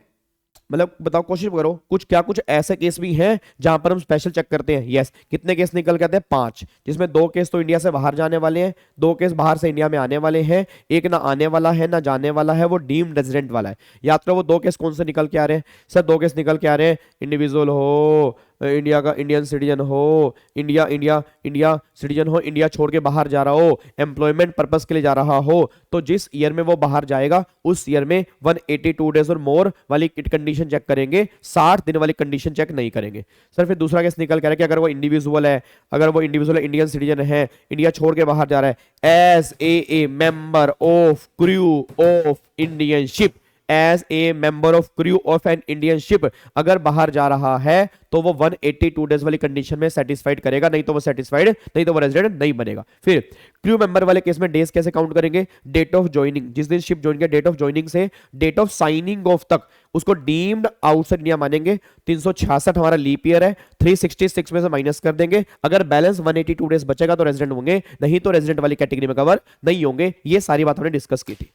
अगला पॉइंट फिर क्या निकल के आ रहा है, दो केस जो बाहर से इंडिया में आने वाले हैं उसमें क्या था रही, अगर आप इंडिविजुअल हो, इंडियन सिटीजन हो या इंडियन ओरिजिन के हो, बाहर सेटल्ड हो, बाहर से इंडिया में विजिट कर रहे हो, किस पर्पस के लिए, किसी पर्पस के लिए भी, तो आप वाले केस में हमें देखना पड़ेगा कि आपकी टोटल इनकम फॉरेन सोर्स की इनकम को छोड़ के कितनी है। अब अगर तुम्हारी टोटल इनकम, बोलो मेरे बच्चों, अगर तुम्हारी टोटल इनकम फॉरेन सोर्स की इनकम को छोड़ के अगर 15 लाख तक है तो सिर्फ 182 डेज वाली कंडीशन चेक करेंगे और कोई कंडीशन चेक नहीं करेंगे। अगर तुम्हारी टोटल इनकम फॉरेन सोर्स की इनकम को छोड़ के 15 लाख से ऊपर है तो दो कंडीशन थी, या तो 182 डेज और मोर वाली कंडीशन सेटिस्फाइड कर दो, या 120 डेज और मोर एंड 365 डेज और मोर इन 4 इमीडिएटली प्रीसीडिंग प्रीवियस ईयर। ये दो केस यहां पे निकल के आ रहे हैं। फिर एक था डीम्ड रेजिडेंट वाला। अब डीम्ड रेजिडेंट वाले केस में क्या था कि अगर आप इंडिविजुअल हो, इंडियन सिटीजन हो, आप किसी भी कंट्री में टैक्स पे करने के लायबल नहीं हो, आपकी total income foreign source income को छोड़कर 15 लाख से ऊपर हो, अगर 4 कंडीशन सेटिस्फाइड है, तुम इंडिया में एक दिन भी नहीं रहे तो भी मानो या ना मानो मानना ही पड़ेगा तुम इंडिया के रेजिडेंट हो। बस ये पर ध्यान दो। एक बार चेक करो यहां पे, देखो मेरे बच्चों, देखो देखो देखो देखो देखो, देखो, देखो। केस नंबर 1 में वही क्रू मेंबर वाला 182 डेज और मोर है तो यहाँ पे गवर्नमेंट कह रही रेजिडेंट वाली कैटेगरी में आ जाएगा। सेकंड कैटेगरी में देखो यहाँ पे for the purpose of employment, तो 182 डेज और मोर की बात यहाँ पे हो रही है। और ये इंडिया की डेफिनेशन आपके सामने दी है कि इंडिया में क्या क्या कवर होगा, ये ऑलरेडी हम पहले मतलब पढ़ चुके हैं कि इंडिया में क्या आएगा और क्या नहीं आएगा जी। उसके बाद फिर यहाँ पर इंपॉर्टेंट पॉइंट क्या निकल के आ रहे हैं कि डेट ऑफ आने और जाने के दोनों दिन वैसे इंडिया में काउंट होते हैं, बट क्रू मेंबर वाले केस में ऐसा नहीं है। क्रू मेंबर वाले केस में ज्वाइनिंग की डेट जो होती है और साइनिंग ऑफ की डेट जो होती है, उन दोनों दिन को ही इंडिया से बाहर मानते हैं, इंडिया में नहीं मानते। हाँ, क्रू मेंबर वाले केस को छोड़कर जो नॉर्मल केस होंगे, दोनों केस में आने एंड जाने के दोनों दिन जो होते हैं वो इंडिया में काउंट होते हैं। बस ये पर ध्यान दो। यहां तक क्लियर है। अब देखो तीसरा केस क्या निकल के आ रहा है कि बाहर से इंडिया में आप विजिट कर रहे हो, आपकी टोटल इनकम 15 लाख तक है तो फिर काम खत्म जी। और अगर टोटल इनकम 15 लाख से ऊपर है, दो कंडीशन है, 182 डेज और 120 डेज और मोर जी। डन, कोई दिक्कत वाली बात तो नहीं है, पक्का पक्का। चलो अब एक बात मेरे को बताओ रही, अब इंडियन सिटीजन में, अब इंडियन सिटीजन किसे कहते हैं, 3 केस थे। 3 केस कौन कौन से निकल के आ रहे हैं। पहला केस क्या निकल के आ रहा है कि आपका बर्थ हुआ है 26 जनवरी 1950 या 1 जुलाई 1987 से पहले, तो आप बाय बर्थ हो, आप तो बाय बर्थ हो। अगर आपका बर्थ हुआ है 1 जुलाई 1987 के बाद और 3 दिसंबर 4 से पहले, अगर आपके मम्मी एंड पापा में से कोई भी एक इंडियन सिटीजन था तब तुम इंडियन सिटीजन बनोगे, नहीं तो नहीं बनोगे। और अगर गवर्नमेंट कह रही है कि अगर मान लो 2004 के बाद का और टिल डेट तक गवर्नमेंट कह रही है मम्मी एंड पापा दोनों के दोनों इंडियन सिटीजन होंगे, तब बच्चा इंडियन सिटीजन बनेगा, नहीं तो बच्चा इंडियन सिटीजन नहीं बनेगा। ये सारी बातें हमने की थी। फिर इंडियन ओरिजिन में क्या आएगा, अगर मैं, मेरे पापा मम्मी में से कोई भी एक, मेरे ग्रैंड पेरेंट्स में से कोई भी एक अगर अनडिवाइडेड इंडिया में पैदा हुआ था तो मैं इंडियन ओरिजिन का पर्सन बनूंगा, नहीं तो मैं ओरिजिनशिप वाली कैटेगरी में कवर नहीं होऊंगा। बस ये पर ध्यान दीजिए। डन, कोई दिक्कत तो नहीं है, पक्का पक्का। चलो अब अगले पॉइंट पर आओ जी। अब 15 लाख की लिमिट में क्या आएगा और क्या नहीं आएगा। सिंपल सी बात बताओ यार मेरे को, तुम बताओ 15 लाख की लिमिट में क्या आएगा और क्या नहीं आएगा। पहले बताओ 15 लाख की लिमिट का मतलब क्या है कि मेरी टोटल इनकम फॉरेन सोर्स की इनकम को छोड़कर 15 या 15 से ऊपर हो, मतलब फॉरेन सोर्स की इनकम को 15 लाख की लिमिट में काउंट नहीं करना। अब मेरा क्वेश्चन ये है कि 15 लाख की लिमिट में क्या आएगा और क्या नहीं आएगा। हाँ जी, अराइज इन इंडिया आएगा नहीं आएगा, आएगा। रिसीव इन इंडिया आएगा, डीम्ड अराइज इन इंडिया आएगा, डीम्ड रिसीव्ड इन इंडिया आएगा, arise outside India business control from India आएगा, arise outside India profession setup in India आएगा, arise outside India receive outside India, control outside India, profession outside India अब नहीं आएगा। जब सारा का सारा कनेक्शन इंडिया से अलग हो जाएगा वो इनकम तुम्हारी फॉरेन सोर्स की इनकम बनेगी, वो 15 लाख में कवर नहीं होगी। बस ये पर ध्यान दीजिए। अब यहां पे एक बार चेक कर लो, देखो जी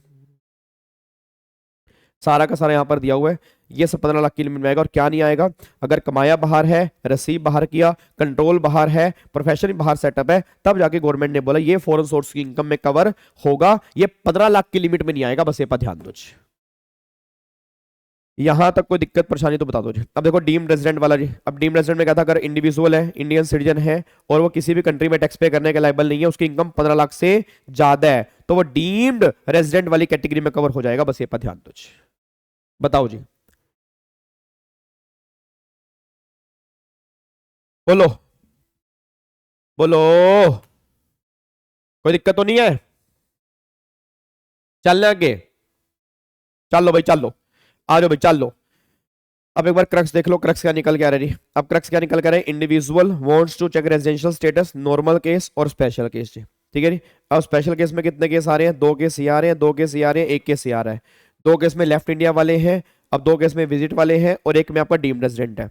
अब इसमें को क्या होगा, individual Indian citizen left India और आपका ऐसे मेंबर ऑफ क्रू, तो 182 डेज हम यहाँ पे चेक करेंगे। फिर individual Indian citizen left India for the purpose of employment 182 days check करेंगे। फिर यहाँ पे इस वाले केस में गवर्नमेंट ये बात कहती है, अगर इनकम 15 लाख तक है तो 182 डेज चेक करेंगे। अगर इनकम 15 से ऊपर है तो 182 या 120 डेज वाली कंडीशन में सेटिस्फाइड करोगे तो रेजिडेंट बन जाओगे। और अगर तुम डीम्ड रेजिडेंट बन गए हो तो रहने जाने की बात ही नहीं है, वहां पे चेक ही नहीं करना। अगर तुम डीम्ड वाली कैटेगरी में कवर हो चुके हो ना तो हमेशा ही रेजिडेंट हो, बस ये पर ध्यान दो, हमेशा ही रेजिडेंट हो। कोई दिक्कत तो नहीं है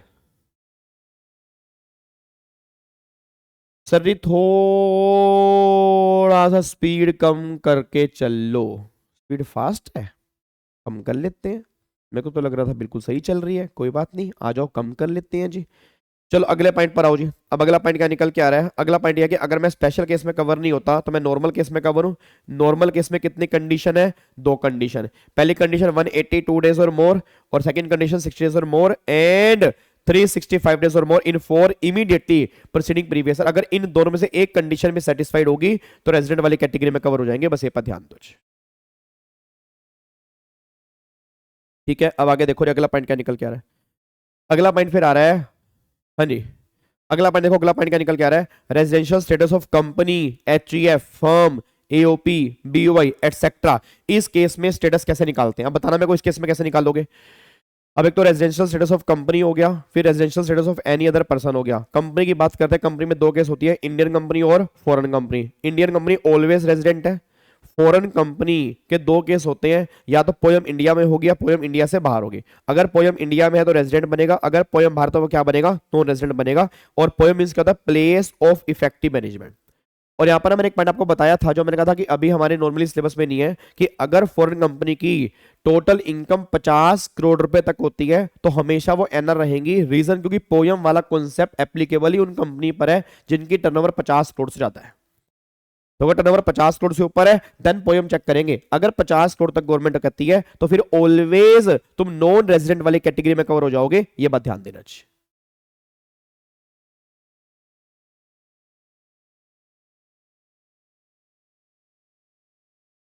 डीम्ड रेजिडेंट वाला कर चुके हैं जी, डीम्ड रेजिडेंट वाला हम कर चुके हैं। अब अगले पॉइंट पर आओ जी। अगला पॉइंट देखो यहाँ पे, अब एनी अदर पर्सन वाले केस में क्या था, एनी अदर पर्सन वाले केस में होली और partly control management in India, तो रेजिडेंट बनेंगे। अगर सारा का सारा कंट्रोल इंडिया से बाहर होगा तो वो क्या बन जाएंगे, नॉन रेजिडेंट वाली कैटेगरी में कवर हो जाएंगे, बस ये पर ध्यान दो। ठीक है जी। अब यहाँ पे एक बार चेक करो, देखो यहाँ पे क्या लिखे है, देखो जी, if the place is resident in India that is previous year relevant to assessment year in respect of any source of income he shall be deemed to be resident in India relevant to assessment year in respect of each of his other source of income. कोई मेरे को बताएगा इसका मतलब क्या निकल के आ रहा है, इस लाइन का मतलब क्या निकल के आ रहा है, कि अगर तुम एक इनकम के लिए रेजिडेंट बन चुके हो, उस साल में जो भी इनकम कमाओगे हर इनकम के लिए क्या बन जाओगे, रेजिडेंट वाली कैटेगरी में कवर हो जाओगे, बस ये पता है। इट मींस अगर आप एक इनकम के रेजिडेंट बन गए तो फिर उस साल में जो भी इनकम आप कमाओगे उस सबके लिए आप रेजिडेंट वाली कैटेगरी में कवर हो जाओगे, बस ये पर ध्यान दो। ठीक है जी। अब यहाँ पे अगले पॉइंट पर आओ जी। अगला पॉइंट क्या निकल के आ रहा है कि रेजिडेंट बनने के बाद अब हमें 2 पॉइंट चेक करने हैं, या तो आरओआर या आरएनओआर। अब मैं चाहता हूं कि आप मेरे को बताओ आरओआर आर एनओआर के लिए वैसे नॉर्मल क्या होती है, नॉर्मल कंडीशंस कितनी, कंडीशन 2। आर एनओआर के लिए 2 कंडीशन है। पहली कंडीशन क्या है, पहली कंडीशन है कि पिछले 10 में से 9 बार आप एनआर रहे, पिछले 10 में से आप 9 बार एनआर रहे। एंड दूसरी कंडीशन फिर ये निकल के आ रही है कि पिछले 7 साल में 729 डेज या उससे कम रहे। अगर इन दोनों में से एक कंडीशन भी सेटिस्फाइड हो जाती है तो फिर गवर्नमेंट बोलती है तुम बन गए आरएनओआर। अगर दोनों की दोनों कंडीशन सेटिस्फाइड नहीं होती हैं फिर जाके तुम बन जाओगे आरओआर। अब मेरे को बताओगे आरओआर की कंडीशन क्या है। हेलो भाई साहब, आरओआर की कंडीशन क्या होती है, आरओआर की 2 कंडीशन होती है। पहली कंडीशन क्या निकल के आ रही है, फर्स्ट कंडीशन आरओआर वाले केस में पहली कंडीशन निकल के आ रही है कि आपकी, हाँ, 10 में से कम 2 बार वो रेजिडेंट होना चाहिए और 7 साल में 730 डेज और मोर होना चाहिए। अगर ये दोनों कंडीशन सेटिस्फाइड होंगी तो आरओआर वाली कैटेगरी में कवर हो जाओगे, बस ये पर ध्यान दो। तो देखो यहाँ पे जी 9 आउट ऑफ 10 729 डेज और लेस, ठीक है। और फिर अगर आप इन दोनों वर्ष से रेजिडेंट बने, अगर अगर आप इन दोनों वर्ष से रेजिडेंट बने, अगर आप इन दोनों वजह से रेजिडेंट बने तो फिर आप हमेशा आर एन ओ आर वाली कैटेगरी में कवर हो जाओगे। अगर आप इन दोनों वजह से रेजिडेंट बने हमेशा आप क्या बन जाओगे, आर एन ओ आर। हाँ जी भाई साहब, ओ भिंडी, कौन कौन से दो वर्ष थी, एक तो 120 डेज वाली कंडीशन के वजह से रेजिडेंट बने, या दूसरा अगर तुम डीम्ड रेजिडेंट बने तो इन दोनों केस में हमेशा तुम क्या बन जाओगे, आर एन ओ आर वाली कैटेगरी में कवर हो जाओगे। इन दोनों केस में, इन दोनों केस में कंडीशन चेक नहीं करनी होती, बस ये पर ध्यान दो। ठीक है जी। अब यहां पे चेक करो, एचएफ वाले केस में आरओआर बनना आरएनओआर बनना किस पे डिपेंड करता है, करता। अगर करता दोनों की दोनों मतलब करता वो आरएनओआर वाली, उनमें से अगर एक भी कंडीशन सेटिस्फाइड कर देगा तो एचएफ आरएनओआर बन जाएगी, और अगर नहीं करेगा तो एचएफ क्या बन जाएगी, आरओआर बन जाएगी। मतलब एचएफ का आरओआर बनना आरएनओआर बनना उसके कर्ता पे डिपेंड करता है। एचएफ का आर बनना एनआर बनना वो एचएफ पे डिपेंड करता है। एचएफ का आरओआर बनना या आरएनओआर बनना उसके कर्ता पे डिपेंड करता है, बस ये पर ध्यान दो। ठीक है जी। अब उसके बाद यहां पे देखो जी, कंडीशंस आरओआर की वही 10 में से 2 बार आर होना चाहिए और 7 साल में 730 डेज और मोर होना चाहिए। अब यहां पे एक बार चेक करो, देखो जी आपको फिर मैंने केसेस लिखवाए थे। एज्यूम मिस्टर वीजी रेजिडेंट है। हेलो भाई साहब, ओए सुनो ध्यान से, सोने के लिए आए हो क्या, कहानी चल रही है यहाँ पे है, नालायक। इधर सुनो ध्यान से ही, अब सुनो ध्यान से मैं कहना क्या चाह रहा हूं। अब अगला पॉइंट क्या निकल के आ रहा है, अगला पॉइंट ये निकल के आ रहा है कि मान लो एज्यूम करो मिस्टर वीजी जो है वो इंडिया के रेजिडेंट है। अब आपको बताना है कि आरओआर या एनआर, आर एनओआर। अब यहाँ पे एक बार चेक करना, in last 10 immediately preceding previous year और 7 साल में।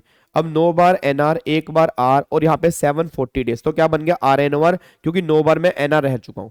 उसके बाद यहाँ पे 8 बार में एनआर रहा, 2 बार आर रहा, 728 डेज। यहाँ पर भी क्या बन गया आर एनओआर, क्योंकि 729 से कम है। 8 बार एनआर, 2 बार आर और 730 डेज, तो क्या बन गया आरओआर बन गया जी, सॉरी। उसके बाद 10 बार एनआर, 9 बार से ऊपर एनआर बन गया, तो क्या बन गया आर एनओआर। यहाँ पे 6 बार एनआर, 4 बार आर और 750 डेज, तो क्या बन गया आर ओ आर वाली कैटेगरी में कवर हो गया, बस ये पर ध्यान दो।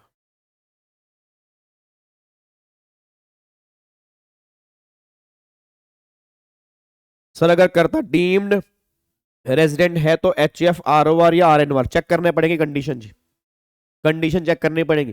भैया करता डीम्ड रेजिडेंट है उसका मतलब क्या है, उससे कोई मतलब नहीं है। करता डीम्ड रेजिडेंट है वो अपने लिए डीम्ड रेजिडेंट है, वो एचएफ के लिए तो उसको एडिशनल कंडीशन देखनी ही पड़ेगी, बात खत्म जी। चलो जी, अब यहां पे एक बार आओ जी। अब ये आपको मैंने, अब यहां पे देखो डायग्राम देखो एचएफ वाले केस में। अब देखो यहां पर तुमने गलती की थी, एचएफ वाले केस में क्या था। अब देखो यहां पर एचएफ आर है, आर है, आर है, एनआर है, एनआर है, एनआर है। एचएफ आर करता आरओआर, तो एचएफ क्या बन जाएगी आरओआर। एचएफ आर करता आरएनओआर, एचएफ क्या बनेगी आरएनओआर। उसके बाद एचएफ आर है करता एनआर है, करता कौन है एनआर है। अब करता एनआर है, याद करो मैंने कहा था गलती से भी एनआर मत बोल देना, क्योंकि अगर करता एनआर है तो क्या पता पिछले 10 में से वो 9 बार एनआर रहा हो। नहीं आ रही बात समझ, क्या पता 729 और लेस हो, तो ये आरओआर और आर एनओआर दोनों यहां पर बन सकते हैं। और अगर एचईएफ ही एनआर है तो फिर हमें चेक ही नहीं करना आगे क्या है, एचईएफ का स्टेटस भी एनआर ही बनेगा, बस ये पर ध्यान दो। यस सर ऐसा लग रहा है बस सामने मूवी चल रही है, तो मूवी तो चल रही है, मूवी ही तो चल रही है जी। चलो अगले पॉइंट पर, अगला पॉइंट क्या निकल के आ रहा है जी। अब अगला देखो मैंने यहाँ पे क्या लिखा है, देखो करता में be NR as an individual but for determining status of HUF we look for the 2 condition of RNOR satisfied by करता और not despite the fact of करता इज एनआर। वो तो आपको मैंने बता ही दिया कि भैया मतलब एचईएफ अगर आर है तो फिर हम चेक करेंगे करता। अब करता उस साल में एनआर है वो मैटर नहीं करता, करता पिछले 10 साल में क्या था या 7 साल में क्या था उसके बेस पर कैलकुलेशन करेंगे, बस ये पर ध्यान दो। ओ हो भाई साहब, ये डायग्राम तो सबसे खतरनाक याद है जो मैंने तुम्हें बनवाया था। ठीक है जी, ये डायग्राम पूरे के पूरे सेक्शन 6 का निकल के आ रहा है। ये वाला डायग्राम हमने बहुत बढ़िया बनाया था, बहुत बढ़िया, अगर आपको थोड़ा बहुत याद आ रहा हो जी, याद है कुछ ये डायग्राम जी। चलो एक बार फटाफट से यहाँ पे देख लेते हैं जी, एक बार फटाफट से यहाँ पे एक बार दोबारा से रिवीजन की रिवीजन, भाई साहब रिवीजन की रिवीजन करते हैं। आ जाओ देखो जी, इंडिविजुअल, कंपनी, अदर पर्सन। पहले अदर पर्सन, अगर कंट्रोल मैनेजमेंट होली और पार्टली इंडिया में है तो रेजिडेंट, अगर सारा बाहर है तो एनआर। फिर इंडियन कंपनी ऑलवेज रेजिडेंट है, फॉरेन कंपनी पोयम अगर इंडिया में है तो आर, पोयम बाहर है तो एनआर। फिर इंडिविजुअल, इंडिविजुअल में नॉर्मल केस और स्पेशल केस, स्पेशल केस कितने हैं 5, 2 केस अलग है, 2 केस अलग है, 1 केस अलग है, यहां पर 1 केस आएगा। फिर 2 केस कौन कौन से, individual, Indian citizen, left India, या तो क्रू मेंबर या एम्प्लॉयमेंट, तो 182 डेज और मोर आएगा। फिर 2 केस कौन से हैं, इंडिविजुअल, इंडियन सिटीजन या इंडियन ओरिजिन। फिर बाहर सेटल्ड है, बाहर से इंडिया में विजिट कर रहा है। अब एनी पर्पस के लिए 2 केस हैं, या तो इनकम 15 लाख तक है या 15 से ऊपर है। अगर 15 तक है तो 182 डेज और मोर है, और अगर 15 से ऊपर है या तो 182 डेज और मोर है या 120 डेज और मोर है, एंड पिछले 4 साल में 365 दिन या उससे ज्यादा है। ठीक है जी। और फिर डीम्ड रेजिडेंट वाला इंडिविजुअल है, इंडियन सिटीजन है, उसकी टोटल इनकम फॉरेन सोर्स की इनकम छोटी 15 लाख से ऊपर है और वो किसी भी कंट्री में टैक्स पे करने के लायबल नहीं है, तो वो डीम्ड रेजिडेंट वाली कैटेगरी में कवर हो जाएगा। अगर मैं इन 5 केस में कहीं पर भी कवर नहीं हो रहा तो नॉर्मल कंडीशन, नॉर्मल कितनी 2 कंडीशन, इन दोनों में से एक कंडीशन भी सेटिस्फाइड करूंगा, रेजिडेंट बन जाऊंगा, नहीं तो मैं रेजिडेंट नहीं बनूंगा, बस ये पर ध्यान दो। फिर ये सारी की सारी बातें, हेलो भाई साहब, ये सारी की सारी बातें करने के बाद फिर अगला पॉइंट क्या निकल के आता है, अगर तुम रेजिडेंट बन गए हो तो फिर गवर्नमेंट ने कहा था बताओ रेजिडेंट तुम किस वजह से बने। अगर तुम 120 डेज वाली कंडीशन की वजह से बने या तुम डीम्ड रेजिडेंट बने तो हमेशा तुम RNOR माने जाओगे। अगर तुम्हारा रेजिडेंट बनने का रीजन कुछ अलग है, कुछ भी अलग हो सकता है, तो फिर वहां पे 2 कंडीशन है, अगर तुम 10 में से 9 बार NR रहे या 729 डेज और लेस रहे, अगर ऐसा रहे तो RNOR। अगर दोनों कंडीशन नॉट सेटिस्फाइड, दोनों कंडीशन नॉट सेटिस्फाइड होने का मतलब क्या है कि आप कम से कम 2 बार R रहे या 730 डेज रहे तो आप ROR वाली कैटेगरी में कवर हो जाओगे। ये सारी की सारी बातें हमने यहां पे चेक की थी। सर जय प्रताप सिंह कह रहे हैं सर 3 और 4th केस में बाहर सेटल, बाहर सेटल का मतलब होता है कि वो नॉन रेजिडेंट हो। ठीक है नहीं, बाहर सेटल मींस कि वो नॉन रेजिडेंट हो, वो नॉर्मली बाहर ही काम करता हो, ये बात ध्यान दो। क्लियर है, डन। चलो तो अब जाके फिर अगले पॉइंट पर आओ जी। अब जाके फिर हमारा अगला सेक्शन स्टार्ट हो जाता है, सेक्शन नंबर 5। आ जाओ जी, अब अगले पॉइंट पर आ जाओ, सेक्शन नंबर 5 आ जाओ मेरे बच्चों, आ जाओ। सेक्शन नंबर 5 देखो, scope of total income and meaning of total income. ये बताएगा कि ROR वाले केस में, RNOR वाले केस में और NR वाले केस में कौन कौन सी इनकम टैक्सेबल होगी और कौन कौन सी इनकम टैक्सेबल नहीं होगी। अब बताओ मुझे फटाफट से बताओ, पहला पॉइंट क्या निकल के आ रहा है, इनकम रिसीव्ड इन इंडिया, क्या taxable non taxable, taxable taxable taxable. Income deem to be received in India, taxable taxable taxable. Income arise in India, taxable taxable taxable. Income deem to be arise in India, taxable taxable taxable. अगला point फिर क्या आ रहा है, income accrue arise outside India from business control और profession setup in India. It means कमाई बाहर है, कंट्रोल इंडिया में है, तो टैक्सेबल टैक्सेबल। और यहां पर क्या आएगा, नॉन टैक्सेबल। NR वाले केस में टैक्सेबल नहीं होगी, बस ये पर ध्यान दो। उसके बाद जी, इनकम कमाई बाहर है, रसीव बाहर की है, बिजनेस कंट्रोल और प्रोफेशन सेटअप आउटसाइड इंडिया, मतलब कंट्रोल बाहर है, प्रोफेशन बाहर है, तो सिर्फ ROR में टैक्सेबल, इसमें नॉन टैक्सेबल, इसमें नॉन टैक्सेबल। उसके बाद अगर कोई इनकम इनकम टैक्स में एग्जम्प्ट है, जो इनकम ही एग्जम्प्ट है, मतलब इनकम टैक्स में टैक्सेबिलिटी नहीं है, तो वो किसी के हाथ में भी टैक्सेबल नहीं होगी। और अगर मान लो पास्ट अनटैक्स प्रॉफिट है तो भी किसी के हाथ में नॉन टैक्सेबल होंगे। ये सारे के सारे पॉइंट यहां पे निकल के आ रही है। इंडियन ओरिजिन या इंडियन सिटीजन में से तीसरे केस में एक होना चाहिए, दोनों जरूरी नहीं है, दोनों में से कोई भी एक होगा तो चलेगा जी। बोलो भाई फटाफट से बोलो जी, कोई दिक्कत तो नहीं है, पक्का पक्का, क्या इसको लॉक कर सकते हैं जी, चलो बहुत बढ़िया जी। अब अगले पॉइंट पर आओ, अब जाके फाइनली हमारा रेजिडेंशियल स्टेटस यहां पर पैक हो गया था जी। ओ मतलब रेजिडेंशियल स्टेटस स्वाहा, ओ मतलब बेसिक कॉन्सेप्ट स्वाहा। अब हमारे चैप्टर नंबर 1 के ऊपर जी। अब आ रहा हूं चैप्टर नंबर 1 के ऊपर। अब मेरे को बताओ इसमें कोई डाउट है या नहीं है जी, क्योंकि अगर डाउट नहीं है तब मैं आगे बढ़ूंगा। अब मेरा चैप्टर ये खत्म हो गया। इस चैप्टर में कोई भी थोड़ा बहुत डाउट वाउट अगर थोड़ा बहुत बचा हो तो मुझसे पूछ लो जी, जल्दी बताओ, जल्दी बोलो फटाफट से जी। स्वाहा स्वाहा तो बोल दिया, जल्दी बताओ फटाफट से जी, बोलो भाई कोई डाउट तो नहीं है, बोलो बोलो बोलो बोलो, लॉक कर दें। किलर, किलर कौन है, किलर कौन है, चलो बहुत बढ़िया बहुत बढ़िया, आ जाओ फटाफट से आओ जी, फटाफट से आओ। मेंबर ऑफ क्रू कौन होता है, क्रू का मतलब होता है टीम, टीम का मेंबर, कौन होगा? जो शिप में काम कर रहा होगा वही होगा मेरे बच्चे। आ जाओ फटाफट से। और जी अब अगले पॉइंट पर आ जाओ जी। अब आ रहा है यहाँ से चैप्टर नंबर 1 आ रहा है। अब चैप्टर नंबर 1 में step number 10, step number 11, step number 12 and step number 17 अब हम ये डिस्कस करने जा रहे हैं जी। आओ जी अब एक बार फटाफट से यहाँ पे आ जाओ जी। सर एक बार वो फॉरेन कंपनी की लिमिट बता दो मेरे बच्चे। मैंने ये बोला था कि अगर फॉरेन कंपनी की टर्नओवर 50 करोड़ तक होती है वो ऑलवेज एनआर होती है। अगर 50 करोड़ से ऊपर होती है तो पोयम अगर इंडिया में है तो वो रेजिडेंट बनेगी, अगर पोयम बाहर होगी तो वो एनआर बनेगी। तो 50 करोड़ रुपए की लिमिट एप्लीकेबल होती है नॉर्मली पोयम वाले केस में, बट वो तुम्हें इतनी लर्न करने की रिक्वायरमेंट नहीं है। प्रैक्टिकल लाइफ में 50 करोड़ रुपए की एक लिमिट होती है, बस ये पर ध्यान दो। डन। चलो डेट ऑफ ज्वाइनिंग और साइनिंग ऑफ इंक्लूड करते हैं, बिल्कुल क्रू मेंबर वाले केस में नहीं इंक्लूड नहीं करते, बाकी नॉर्मल केस में इंक्लूड करते हैं। चलो आओ जी फटाफट से। और 200 nautical miles from base line, 200 nautical miles from base line, 12 nautical miles from base line, ये दोनों के दोनों बेस लाइन से ही चेक करते हैं, बस ये पर ध्यान दो। चलो अब एक बार फटाफट से आ जाओ। डीम्ड रेजिडेंट के लिए सिर्फ और सिर्फ हम इंडियन सिटीजन चेक करते हैं, इंडियन ओरिजिन चेक नहीं करते, सिर्फ इंडियन सिटीजन देखते हैं डीम्ड रेजिडेंट वाले केस में। चलो अब बस वो काम वही काम स्टार्ट हो गया आपका। फिर अब वही बच्चा कह रहा है ले फिर अब तू डाउट ना नहीं भी है तो भी पूछ लूंगा। भाई पूछ, भाई पूछ, गाबे से डाउट पूछ। अब बिना बात के डाउट आ रहे हैं, बिना बात के नालायक वाले।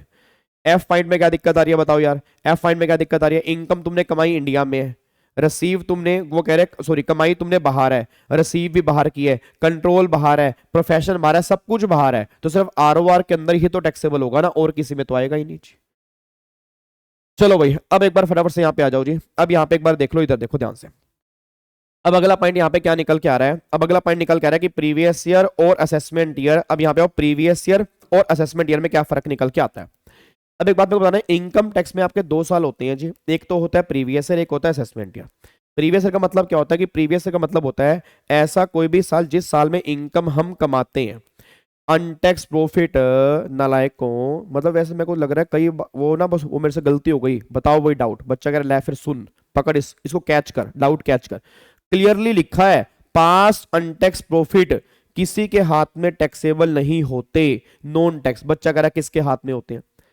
किसी के हाथ में करंट ईयर की इनकम का पार्ट नहीं बनेंगे, वो जिस साल की इनकम है उस साल के रेट से टैक्सेबल होंगे, करंट ईयर की इनकम में ऐड नहीं होंगे, बस ये पर ध्यान दो। ठीक है जी। चलो अब अगले पॉइंट पर आ जाओ जी। अब बस बस बस मेरे को लग रहा है चैप्टर नंबर 1 पे ही रुक जाएंगे हम, चैप्टर नंबर 1 पे ही रुक जाएंगे हम। अरे वापिस आओ जी। अब यहाँ पे बताओ प्रीवियस ईयर और असेसमेंट ईयर। अब बताओ प्रीवियस ईयर का मतलब क्या होता है? प्रीवियस ईयर मतलब ऐसा साल जिस साल में इनकम हम कमाएंगे उसको हम क्या बोलेंगे? प्रीवियस ईयर बोलेंगे। अच्छा क्या प्रीवियस ईयर 12 महीने का होगा? 12 से कम भी हो सकता है, 12 से कम भी हो सकता है। और प्रीवियस ईयर स्टार्ट कब करेंगे? जब आप बिजनेस सेटअप करोगे, जब से आप बिजनेस सेटअप करोगे, जब से आप बिजनेस सेटअप करोगे तो वहां से हमारा प्रीवियस ईयर स्टार्ट होगा, सेटअप से लेकर 31 मार्च तक। असेसमेंट ईयर मतलब जिस भी साल में हम टैक्स पे करेंगे उसको हम क्या बोलेंगे? असेसमेंट ईयर बोलेंगे। हमेशा 12 महीने का साल होगा और 1 अप्रैल से लेकर 31 मार्च तक चलेगा, बस ये पर ध्यान दो। ये सारी की सारी बातें आपके यहाँ पे निकल के आती हैं। फिर उसके बाद यहाँ पे कई सारे मैंने क्वेश्चन दिए थे कि प्रीवियस ईयर कहां से लेकर कहां तक होगा, एक बार वो आप यहाँ पे चेक कर सकते हो जी। ठीक है चलो अब अगले पॉइंट पर आओ। अब मेन मुद्दा आ रहा है कि भैया टैक्स रेट एप्लीकेबल क्या होंगे। अब देखना यहाँ पर जी, टैक्स रेट वाले केस में भैया tax rate for individual, HUF, AOP, BOI और एजेपी फॉर असेसमेंट ईयर 24-25। अब देखो यहाँ पर गवर्नमेंट ने क्या लिखा है। अब गवर्नमेंट कह रही है इनकम टैक्स में 2 केस होंगे, या तो नॉर्मल टैक्स रेट होंगे या स्पेशल होंगे। अभी हम स्पेशल की बात नहीं कर रहे, नॉर्मल की बात कर रहे हैं। अब नॉर्मल में क्या होगा जी? नॉर्मल में ऑल्टरनेटिव 1 होगा, ऑल्टरनेटिव 2 होगा। ऑल्टरनेटिव 1 देखो, ऑल्टरनेटिव 1 का मतलब क्या है? अगर क्वेश्चन में दिया section number 115 BSc, default scheme हो गया, कंसेशनल स्कीम हो गया या न्यू रिजीम हो गया, इन चारों में से कोई भी नाम दिया होगा तो वो इसकी बात कर रहे हैं। अगर ऑप्शनल स्कीम नाम दिया हुआ है, नॉर्मल स्कीम नाम दिया हुआ है, शिफ्टिंग आउट या opt out from default scheme लिखा हुआ है या रेगुलर स्कीम लिखा हुआ है, इनमें से कोई भी नाम दिया हुआ है तो वो ऑल्टरनेटिव 2 की बात कर रहे हैं, बस ये पर ध्यान दो। अब अगर मान लो मैं पहले स्कीम की बात करते हैं, individual, HUF, AOP, BOE, AJP can pay tax at concessional rate of tax under default regime, however he has to forgo certain exemption and deduction under this regime. क्या कहना चाह रहे हैं? कि बहुत सारी एग्जम्पशन, बहुत सारी डिडक्शंस आपको छोड़नी पड़ेंगी अगर तुम्हें कंसेशनल रेट ऑफ टैक्स लेनी है, बस ये पर ध्यान दो। ये पॉइंट गवर्नमेंट यहां पर कहना चाह रही है। डन, कोई दिक्कत तो नहीं है। चलो अब अगले पॉइंट, एक दिन का भी प्रीवियस हो सकता है, बिल्कुल एक दिन का भी हो सकता है जी। अब आगे देखो जी, अब इसके रेट हमारे कहां पर दिए हुए हैं, इनकम टैक्स एक्ट में दिए हुए हैं, और जो आपके ऑल्टरनेटिव 2 वाले हैं वो कहां पर दिए हैं, वो आपके फाइनेंस एक्ट में दिए हैं, बस ये पर ध्यान दो। अब सबसे पहले हमने क्या दिया जी, सबसे पहले हमने डिफॉल्ट स्कीम स्टार्ट की। अब default scheme under 115 BSc of income tax act 1961, इसको ध्यान से पढ़ना चाहिए।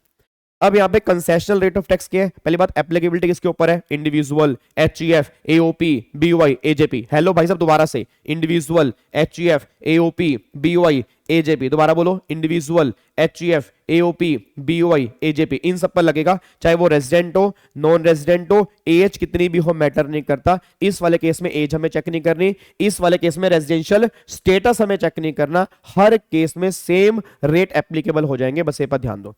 अब देखो रेट कौन कौन से लग रहे हैं जी, 3 लाख तक की इनकम पर टैक्स लगेगा नील। अगर इनकम 3 लाख से ऊपर है, 6 लाख तक है तो 5%।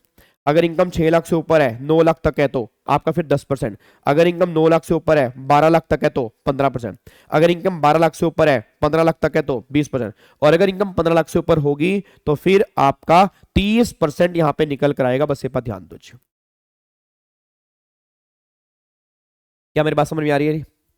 ठीक है जी, तो सिंपल सी बात है, रेट क्या निकल के आ रहे हैं, 5%, 10%, 15%, 20%, और 20 के बाद से तो 30%। 25% वाला कोई भी स्लैब यहाँ पर एप्लीकेबल नहीं है। 3 से 6, 6 से 9, 9 से 12, 12 से 15 और 15 से ऊपर, ये सारी की सारी बातें निकल के आ रही है। अब यहाँ पर फिर आपने कुछ कैलकुलेशन मुझे करके बताई थी, वो एक बार क्वेश्चन यहाँ पे आपके सामने है, एक बार अगर आपको ट्राई करने हो तो घर से दोबारा से ट्राई कर सकते हो। टैक्स कैसे निकालते हैं, बट कैलकुलेशन कैसे होगी वो ऊपर आपके स्लैब रेट दिए हुए, उसके बेस पे कैलकुलेशन है, बस ये पर ध्यान दो। अब अगले पॉइंट पर, अगला पॉइंट क्या निकल के आ रहा है, अगला आ रहा है कि जो भी आपका टैक्स निकल कर आएगा उसमें क्या करोगे आप, 4% क्या जोड़ दोगे, हेल्थ एंड एजुकेशन सेस, जो भी निकाला उसमें 4% जोड़ दोगे सेस, फिर फाइनल जो निकल कर आएगा वो हमें देना होगा, बस ये पर ध्यान दो। ठीक है, अब अगला पॉइंट क्या निकल के आ रहा है, 3 most important concept in case of individual, HUF, AOP, BOI, AJP under default regime. एक तो सरचार्ज हो गया, और एक एमआर हो गया, एक हो गया रिबेट अंडर सेक्शन 87A। ये सिर्फ इंडिविजुअल वाले केस में होगी, ये और किसी भी केस में एप्लीकेबल नहीं होगी। अब बात करते हैं सरचार्ज की। एक बार अब सारे बच्चे फटाफट से बोल दो, सरचार्ज कैसे कैसे एप्लीकेबल होगा जी। सरचार्ज एप्लीकेबल होगा अगर टोटल इनकम 50 लाख तक है। हेलो भाई साहब, अगर टोटल इनकम 50 लाख तक है सरचार्ज होगा नील। अगर 50 लाख से ऊपर है, 1 करोड़ तक है तो 10%। अगर 1 करोड़ से ऊपर है, 2 करोड़ तक है तो 15%। अगर इनकम 2 करोड़ से ऊपर है तो 25% सरचार्ज एप्लीकेबल हो जाएगा, बस ये पर ध्यान दो रे। अरे जहां सरचार्ज होगा वहां पर क्या एमआर होगा, वहां पर क्या एमआर होगा, बिल्कुल होगा। एमआर कब लगेगा, अगर आपका सरचार्ज लगने की वजह से आपका टैक्स अगर इनकम से भी ज्यादा है, उस केस में एमआर मिल जाएगा, बस ये पर ध्यान दो। इट मींस अगर टैक्स का इंक्रीमेंट इनकम इंक्रीमेंट से ऊपर है, उस केस में एमआर की बातें होंगी। गवर्नमेंट ये बात कहना चाह रही है, देखो यहां पे। अब एमआर कैसे निकालेंगे, एमआर निकालने के स्टेप्स आपको मैंने बताए थे। स्टेप नंबर 1 में क्या है, जो इनकम दी हुई है उस पे टैक्स निकाल लो। फिर 50 लाख, 1 करोड़, 2 करोड़ जिससे कंपैरिजन करना है उस पे टैक्स निकाल लो। फिर आप क्या निकाल लोगे, टैक्स का इंक्रीमेंट निकाल दोगे। फिर इनकम इंक्रीमेंट निकाल दोगे। अगर तुम्हारा टैक्स इंक्रीमेंट इनकम इंक्रीमेंट से ऊपर है तो अगर ऊपर है उस केस में एमआर मिलेगा, अगर नहीं है तो एमआर नहीं मिलेगा। फिर एमआर माइनस करने जो टैक्स आएगा उसमें 4% सेस जोड़ के फाइनल आंसर आपके सामने आएगा। इस तरह से कैलकुलेशन करेंगे, बस ये पर ध्यान दो। यार कितना मजा आ रहा है करने में यार, है ना। आ जाओ फिर, ये लो। ठीक है, मतलब देख रहे हो कितना टाइम लगाने का फायदा कितना होता है भाई साहब। अब तुम्हें चीजें बिल्कुल सिंपल लग रही होंगी और उस टाइम तुम्हें कितनी टफ लग रही थी। अब तुम्हें लग रहा होगा यार क्या बच्चों वाली बातें कर रहे हैं, यही होता है भाई साहब। अब अगले पॉइंट पर, अगला पॉइंट क्या निकल के आ रहा है, अगला पॉइंट देखो, रिबेट अंडर सेक्शन 87A। फटाफट से बोल दो रिबेट कब मिलती है। अब देखो रिबेट, पहली बात तो रिबेट का मतलब होता है डिस्काउंट। किनको मिलेगी, अगर 3 कंडीशन सेटिस्फाइड होंगी तो रिबेट मिलेगी, नहीं तो रिबेट नहीं लगेगी। अब 3 कंडीशन कौन कौन सी है, पहली कंडीशन आप इंडिविजुअल हो, सिर्फ इंडिविजुअल को रिबेट मिलेगी। दूसरी कंडीशन आप इंडिया के रेजिडेंट हो। तीसरी कंडीशन जो है आपकी 7 लाख रुपए तक होनी चाहिए। अगर ये 3 कंडीशन सेटिस्फाइड होंगी तो रिबेट मिलेगी, नहीं तो रिबेट नहीं मिलेगी। अच्छा, रिबेट कितने की मिलेगी, 100% of tax or 25,000 whichever is less, उतने की रिबेट मिलेगी, उसके ऊपर की रिबेट आपको नहीं मिलेगी, बस ये पर ध्यान दो। अब एक बार यहां पे चेक करो, देखो जी एक बार यहां पे चेक करो, देखो rebate allowed from income tax is all the above condition satisfied. पहली कंडीशन आप इंडिविजुअल हो, आप रेजिडेंट हो, आपकी इनकम 7 लाख रुपए तक आपको रिबेट मिल जाएगी। देखो अब उसके बाद if above mention condition are satisfied then कितने की रिबेट मिलेगी, 100% of tax or 25,000 whichever is less, और मैक्सिमम 25,000 तक की रिबेट मिलेगी, इसके ऊपर की रिबेट नहीं मिलेगी, बस ये पर ध्यान दो। अच्छा एक बात मेरे को बताओगे, अब जो हमें रिबेट माइनस करनी है वो सेस ऐड करने के बाद माइनस करनी है, पहले माइनस करनी है? पहले। इधर है ना, पहले। पहले रिबेट माइनस करोगे, अगर कोई टैक्स बचेगा उसमें तुम सेस जोड़ोगे, अगर कोई टैक्स नहीं बचेगा तो फिर काम खत्म हो गया। देखो यहां पर क्या लिखा है, rebate under section 87A is allowed from income tax computed और बिफोर सेस, मतलब पहले सेस से पहले रिबेट माइनस करो, फिर जो आएगा उसके बाद तुम्हें सेस जोड़ना है, बस ये पर ध्यान दो। अब एक बात और बताओ, क्या रिबेट हर इनकम के टैक्स में से मिलती है? जल्दी बोल लो, क्या रिबेट आपको हर इनकम के टैक्स में से मिलती है? नहीं। किस में से नहीं मिलती? लॉन्ग टर्म कैपिटल गेन जो 112A वाला टैक्स होता है उसके टैक्स में से रिबेट नहीं मिलती, बस ये पर ध्यान दो। तो देखो यहां पर क्या लिखा हुआ है जी, वो कह रहे हैं rebate under section 87 is however not available in respect of long term capital gain 112A, उसके टैक्स में से रिबेट आपको नहीं मिलती, बस ये पर ध्यान दो। अब यहाँ पे आपके वही कैलकुलेशन अगर करके देखनी हो आप देख सकते हो, आपका सारा टैक्स नील हो रहा है क्योंकि 7 लाख तक कोई भी टैक्स नहीं आएगा अगर वो नॉर्मल इनकम है। अब उसके बाद देखो जी, अगर इनकम 7 लाख से ऊपर है तो क्या होगा जी?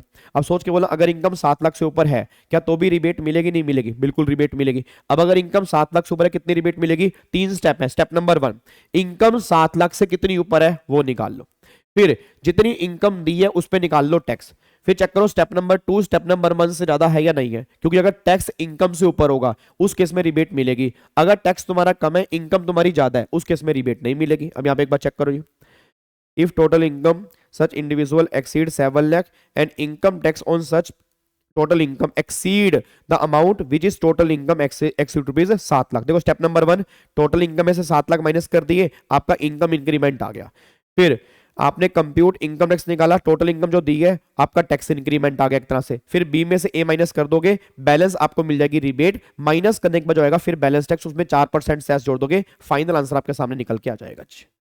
कोई दिक्कत तो नहीं है? और ये रहे आपके सामने उसके क्वेश्चन। देखो जी कहां कहां रिबेट मिलेगी और कहां कहां रिबेट नहीं मिलेगी। अगर ये 4 क्वेश्चन भी तुमने अच्छे ढंग से कर लिए तो काम तुम्हारा क्लियर है।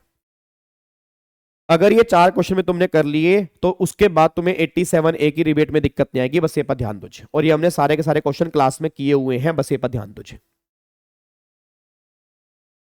सर ये वाली रिबेट कंबाइन इनकम में कैसे निकलेगी? सेम पैटर्न है जी, सेम पैटर्न है, जितनी इनकम दी होगी उस पर टैक्स निकाल लोगे, जो भी उनके स्पेशल रेट होंगे नॉर्मल रेट होंगे, ठीक है, और फिर इनकम 7 लाख से ऊपर कितनी है वो निकाल लोगे यहाँ पे, ठीक है जी। चलो अब अगले पॉइंट पर आओ, अगला पॉइंट क्या निकल के आ रहा है, अब अगले पॉइंट पर आओ जी।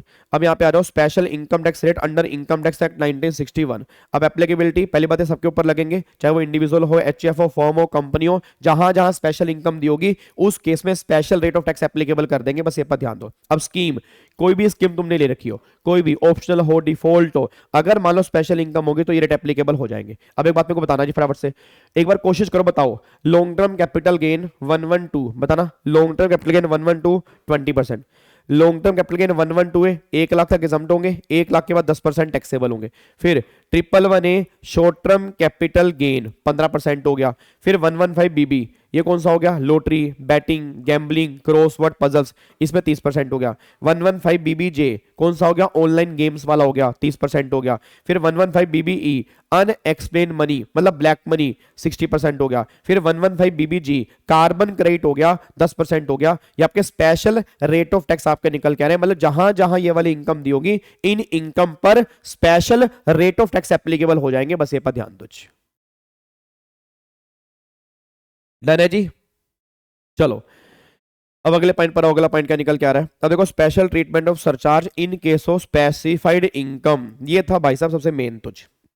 अब यहां पे चेक करो, यहां पर हमने क्या किया था जी। अब यहां पर अगर आपको थोड़ा बहुत याद आ रहा हो, यहां पर हमने 3 बाइफर्केशन की थी।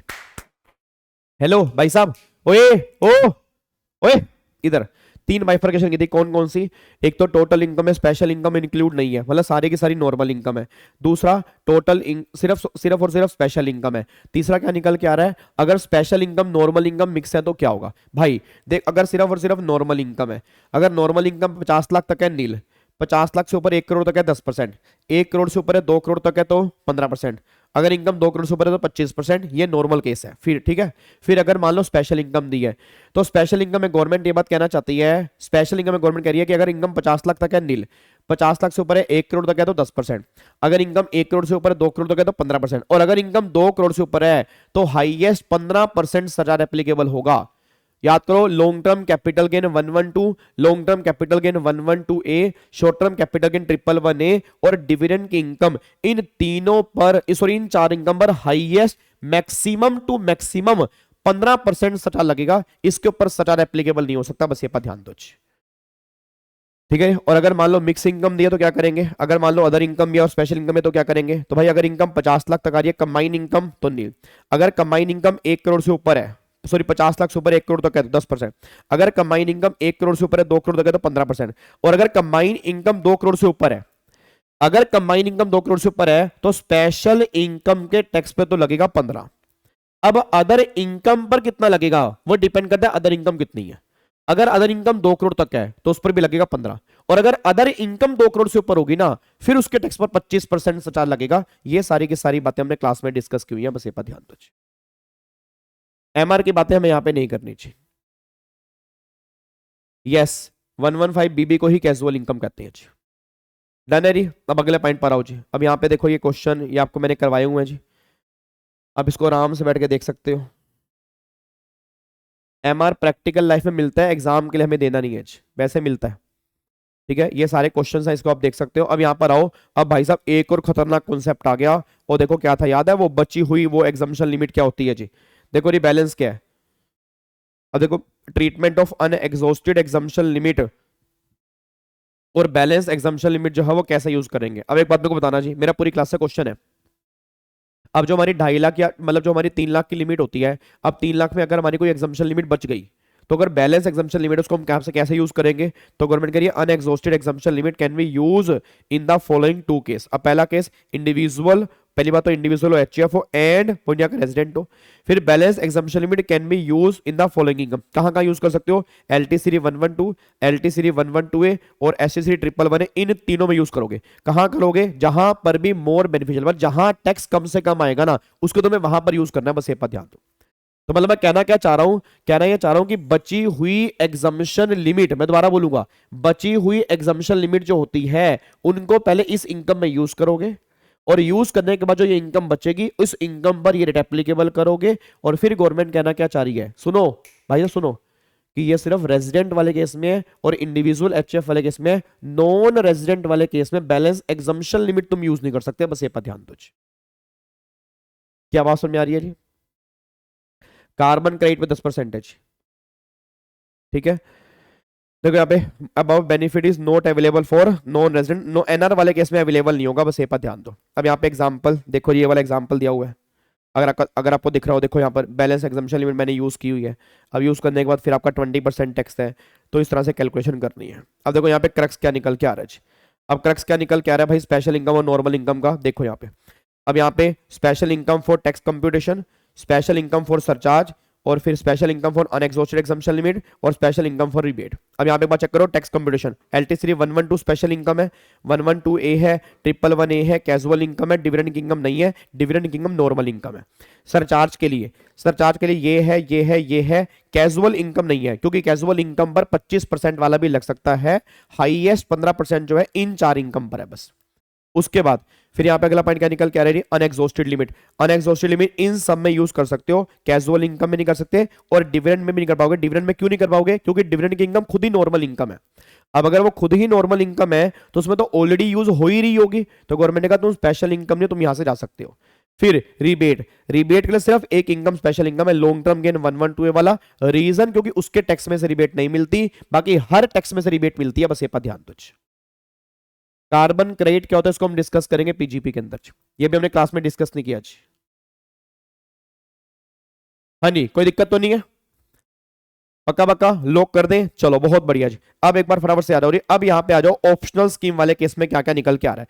अब एक बात मेरे को बताना, हाँ जी सारे के सारे बच्चे बताओ, अब जो ये बातें हमने की हैं, क्या ये सारी की सारी बातें, क्या ये सारी की सारी बातें हमने डिफॉल्ट स्कीम की हैं, ऑप्शनल की हैं जी? क्या ये सारी की सारी बातें हमने किसकी की हैं, डिफॉल्ट वाले की हैं, ऑप्शनल वाले की हैं? डिफॉल्ट वाले की। अब बातें हम किसकी कर रहे हैं, ऑप्शनल स्कीम वालों की कर रहे हैं। अब आ जाओ एक बार फटाफट से, ऑप्शनल वालों की मोस्ट बेनिफिशियल कैसे पता लगता है, रामायण खत्म हो गई, बच्चे कह रहे हैं सीता कौन थी। मोस्ट बेनिफिशियल मेरे बच्चे कैसे पता लगता है, जब कम से कम टैक्स आएगा तो वो इच्छा होगा ना, जहां कम से कम टैक्स आएगा वो स्कीम अच्छी है, बस ये देखना आप कुछ।